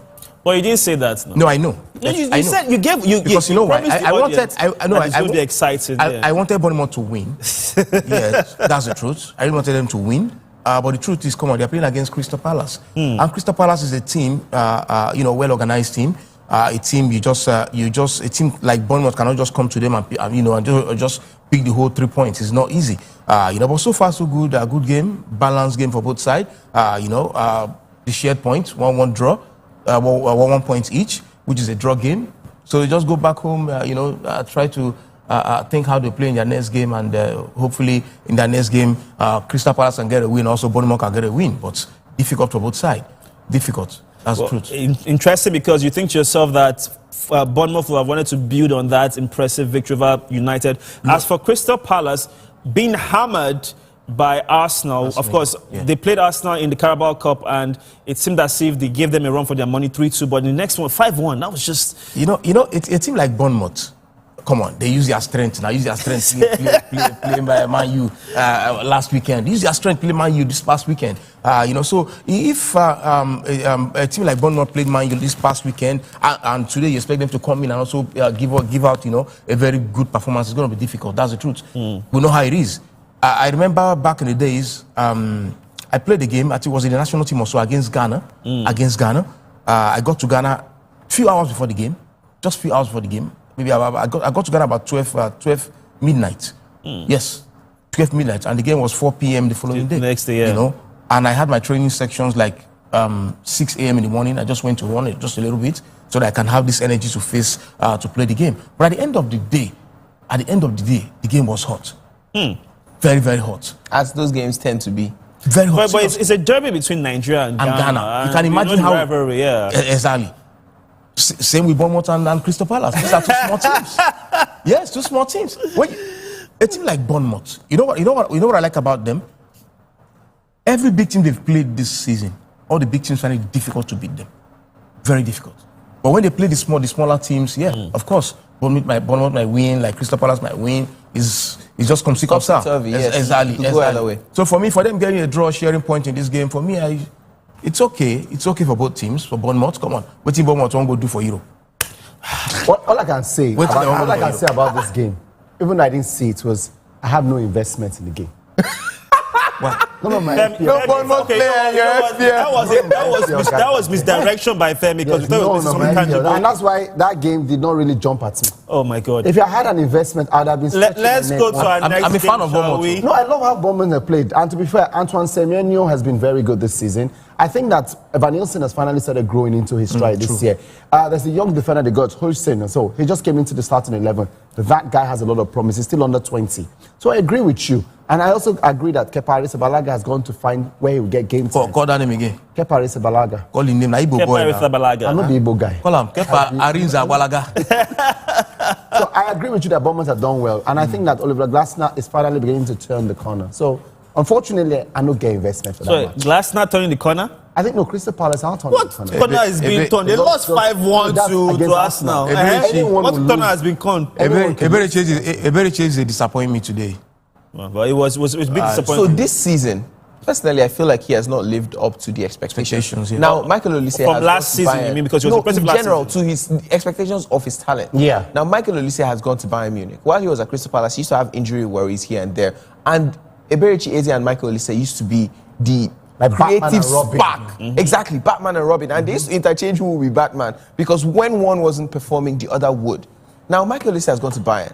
And admittedly, you would say that, oh, yes, that's, obviously he's Bayern. But it's a Bayern side that you have seen the impact that he's showing. His partnership with Jamal Musiala and Harry Kane has been phenomenal to watch, right? Now, Eberechi Eze has now been at Crystal Palace. The same Crystal Palace that if certain Wilfred Zaha was there and became a talismanic figure until he decided to leave. So, Crystal Palace is primed right now for somebody to stand up and do what Jared Bowen is doing for West Ham. Totally agree with you. You need to step up to the plate. And I agree. While I think that Eberechi Eze is really talented, I don't think that his output has not consistent enough. He's not consistent That's enough. The word. I have a solution to that problem. And that is to switch national allegiances and play for Super Eagles. It's that simple. It's that simple. You come and play for Nigeria. Look at Alex Iwobi. Look at Alex Iwobi. He has gone for European Championship. Look at Ademola Lookman. He has. Ademola Lookman is an example. He has played for England. I know. But he can't make a change anymore. Yeah, he can. He has played in a competition, European Championship. So that is locked in already. In short, he don't go more live very. All right, on to our next game. Like we said, it was a very, very exciting time here. The next game will be. Who should I go with now? Shall I go with Chelsea? I'll leave yours. Yeah, I'll leave yours. Just go. Let's finish this. Let's finish the people that were. Okay, let's go with Southampton, West Ham. It will be a victory for West Ham, as Brown alluded. Jared Bowen again being the man of the moment for West Ham with that lone goal. And according to the prediction or the idea that Stone had pre-game, 7 crosses, at least one should be a goal. Lo and behold, 7 crosses and none was a goal from Paul Onuachu. Your thoughts on that game? It was drab, you called it boring, but let me get your thoughts. There was a goal though. The game started with promise. End to end. They ended with who? It ended because promise left the match. Promise ended with Onuachu. The point is that it started with promise. Like Southampton were playing out from the back and they were being stopped. West Ham were countering, West Ham were having chances, all this kind of thing. All of a sudden, it switched. Southampton started playing direct. They had their crosses. Onuachu, OMG. There was oh my gosh, right? Yes. Yeah, there was a clean chance he got. That, the header, it was a clean header. And he headed it straight to the goalkeeper. And I'm wondering, if you can't trap the ball, if you can't pass well, and they are giving you all these crosses, couldn't you at least put it in one of the angles of the post? So now, but I have to I want to ask the question. You said clean chance. Is there a dirty chance they gave him? It's funny that you say anything because that's your phrase, Femi. That's what you usually say. No. Realistically, I expect Onuachu to score. I expect Onuachu to score. I mean, this is West Ham. So I just wanted to mention. From the start, we can clearly see lots of shots. I'm seeing 16 for West Ham and 18 for Southampton. That's what I'm saying. There were lots of goals. Yes, shots, but in the second half, the shots on target, though, that's where it's really crazy. And then second half when it 16 started, to 2, it was boring. and then 18-5. Yeah, so I just problem there. 15 actually 15 for 15. 16. So I just want to say, I think to a large extent is also bad luck. Now, when you look at the figures, right, when the team that lost had the team that won had 16 attempts and only two were on target. One was a save and one obviously ended up in the back of the net. Meanwhile, the team that lost had 15 shots, 15 shots, which was their bulk, but 5 on target. Which means that what happens? Which means that the West Ham goalkeeper was way better than the Southampton goalkeeper, right? Mm-hmm. It also means that Southampton tried. It also means that the manager, which is a new manager, yes? Yeah. So the manager, something has changed. Well, it means that the reason why I'm not too excited about the manager. So I'm not excited. We brought the story of the manager this season, AS Roma. We had games where he was in charge. Evan Juric, yeah. And he failed. No. So here's the thing. The thing is, while I'm not saying that, the manager is going to make them win the Premier League or is going to guarantee save them. No, that's what I'm saying. Because you can't even say that. So what I'm saying is, manage your expectations. First off, this was an opportunity for the manager to see everybody, including Onuachu, perform at a stage where they are not facing off against a top 6 side. They are not facing off against a bottom 6 side. They're just facing off a side that are in the middle of the table who they can beat, but can also beat them, which eventually did happen. It could have also been a draw. This then gives the manager a sort of a portion of the picture. Mm-hmm. Now he's got to sit back, take a look at the bigger picture and see what didn't work. We agree that to a large extent, Stone was complaining for the first half that, they got the ball into feet, puts the ball on his head. They put the ball on his head 7 times. So none were actually enough to put the ball in the back of the net. So there are really no excuses. Everybody now the manager knows, after, like the same way Ruben Amorim knew after one game that they were going to suffer. Now the manager knows that this entire team... Well, it took him just one game. I thought we were going to take him to training. No, obviously. So now they know that they've got to lock in. Now they know that they have to tweak. Like I said, going into halftime, now they need to know what is the optimum way for them to get results. Is it that they play to one person's strengths? I don't think that if Southampton wants to stay in the Premier League, Onuachu will be their first striker. And that's my opinion. I think that the other strikers, Archer and Armstrong, before now have shown that they've got the legs, they've got the opportunities. Onuachu, just like Ifeanyi Udeze said, is a talented footballer. But maybe the Premier League is not where he should be. Mm-hmm. And I think maybe move. I agree. I don't even mind him moving to Germany. I think Germany is not a bad idea. If he goes to Germany, go to Belgium, go to Turkey. Or even go to Italy as well. Italy might be a good fit. Anywhere else but the Premier League. Because the kind of football that the Premier League requires, he doesn't have what it takes to deliver. And he's not the only Nigerian footballer. If we probably go through our review, even Taiwo Awoniyi, questions are being raised because if Chris Wood has upped the ante, and you're not even getting into the starting 11. That's a problem for you. Okay, well, so we'll go over to my game now. So I'm not going to talk. Wow. Nottingham Forest and Tottenham Hotspur. It was a 1-goal victory for the Tricky Trees, as they are known. And that will take them to, 3rd on the table. They are actually quite impressive. Question mark I have for Forest. I'm not going to talk about Spurs because he's just Tottenham Hotspurs and we just don't even know how to. It's what we've been seeing for years. But for Forest, are they overachieving?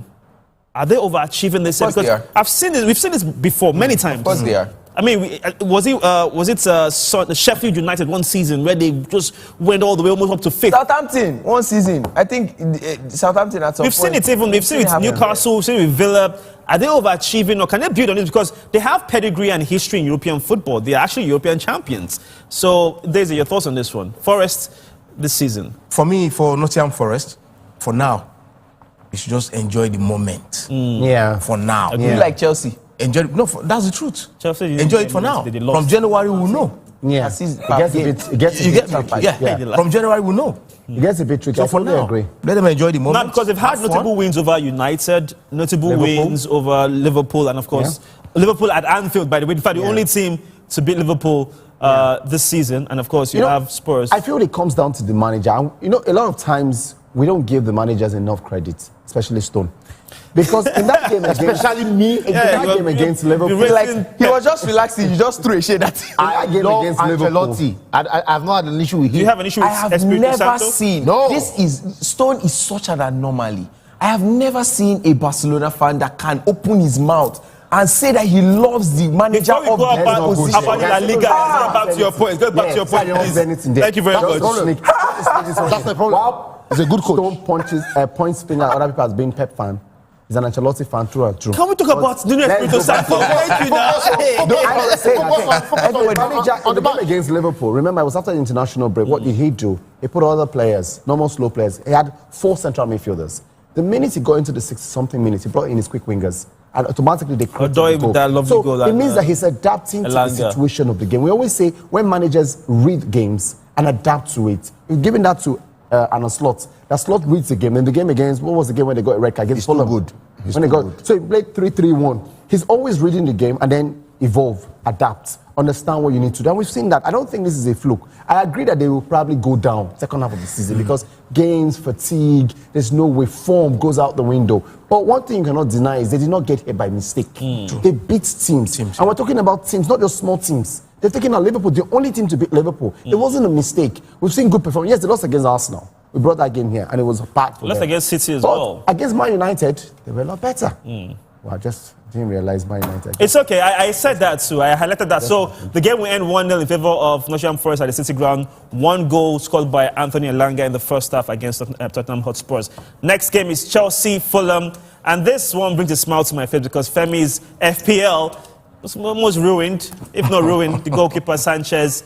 Now, the question is to you, Femi. You run through the game, but are Chelsea still in the title race? Oh, I think so. They're second on the Premier League table. Stop saying that.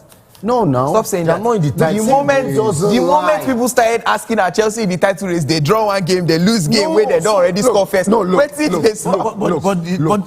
they are. What is the title race? They are. What's the title race? A title race is when one team is on 50, another team is on 20. No, a title race is when there's 4 points.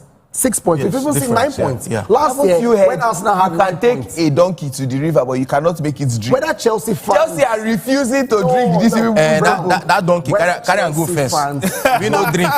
Like problem with that. Fans want to admit or not. They're second on the Premier League table ahead of Nottingham Forest, ahead of Arsenal, ahead of Newcastle. Teams that we've all said are in form.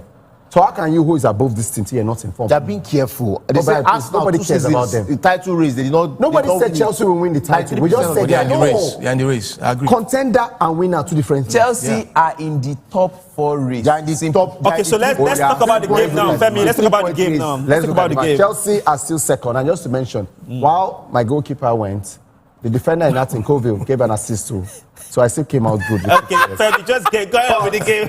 But look, it was a very exciting game. I won't lie to you. I saw there were loads of opportunity. While Chelsea were very conservative towards the second 45 minutes, what they had in total in that game, Chelsea and Fulham, was over 22 shots on and off target. So that was a lot of action. The goalkeepers were called Ben Leno and Sanchez. They both put up yeoman's performance. Unfortunately for Sanchez, he was disappointed. But you must say what Palmer did was magic. Beat 2 players, shimmied the third, and then dropped the shoulder to convert that one. That just tells you this is a player who's got a lot of form. 12 goals already this season. He's someone good. And Fulham, we've always said this about Fulham, never say die spirit. Against Manchester City, against Manchester United, even against Liverpool, they would throw everything forward. And eventually, Alex Iwobi had a great game. Calvin Bassey had a good game. They won by 2-1. I thought it was good. Okay, well, let's obviously, I don't want to talk about it because Brown would not even let us hear what. So that means the prize comes to me. We'll not Brown, but of course that final game. It's not my fault I'm this good. Are you not entertained? All right, now let's take a look at the results of the game. This amazing Boxing Day football special here on SportyTV. Bournemouth, Crystal Palace. That's you, Ifeanyi, by the way. That's your imprint right there. 0-0. Boring draw. Chelsea will lose to Fulham by 2-1. Newcastle will beat Aston Villa by 3-0. Nottingham Forest will beat Tottenham Hotspur by a lone goal. Southampton will lose to West Ham by the same scoreline. And of course, Manchester City, yet again, the woes continue. Will drop points and play out a 1-1 draw with Everton. Wow, remarkable stuff. Now, let's just remind you that even though we've had our Boxing Day special coming to an end right now, we do have some exciting sporting action to give you before the end of the year. And, of course, we're going to start off with the Globe Soccer Awards taking place in Dubai tomorrow, 5 p.m. Who knows? Maybe Stone and Udeze might be there. That will be live here on SportyTV. Then we have the Italian Serie A, Lazio taking on Atalanta.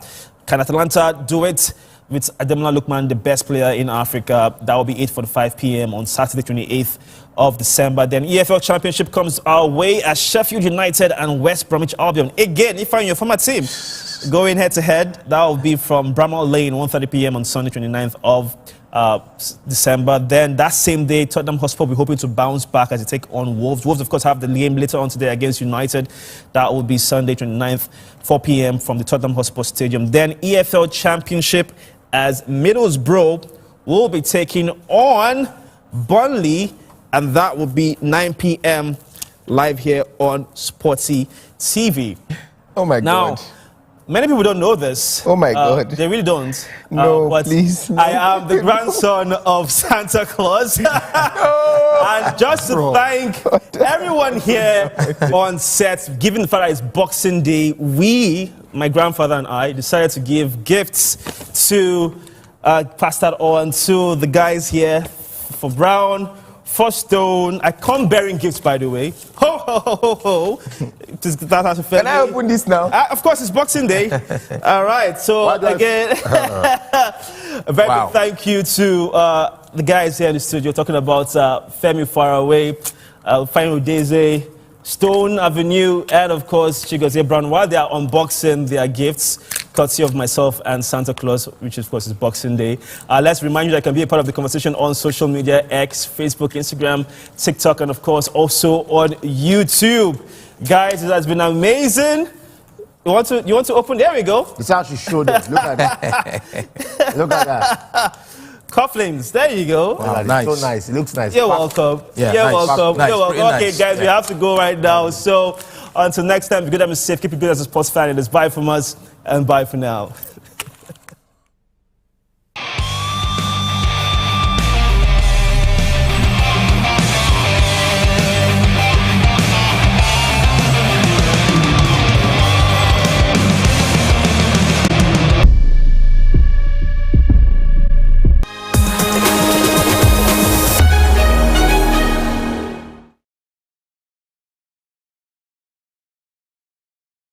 Derby versus West Bromwich Albion, the game which marks the halfway stage of the season in the second tier. And Phillips here back to goalkeeper Zetterstrom for Derby County, and the Swede away from danger. On here by Jackson for Derby. Ted Jackson, who scored 3 times so far, having come in from Ipswich Town on a free transfer in the summer.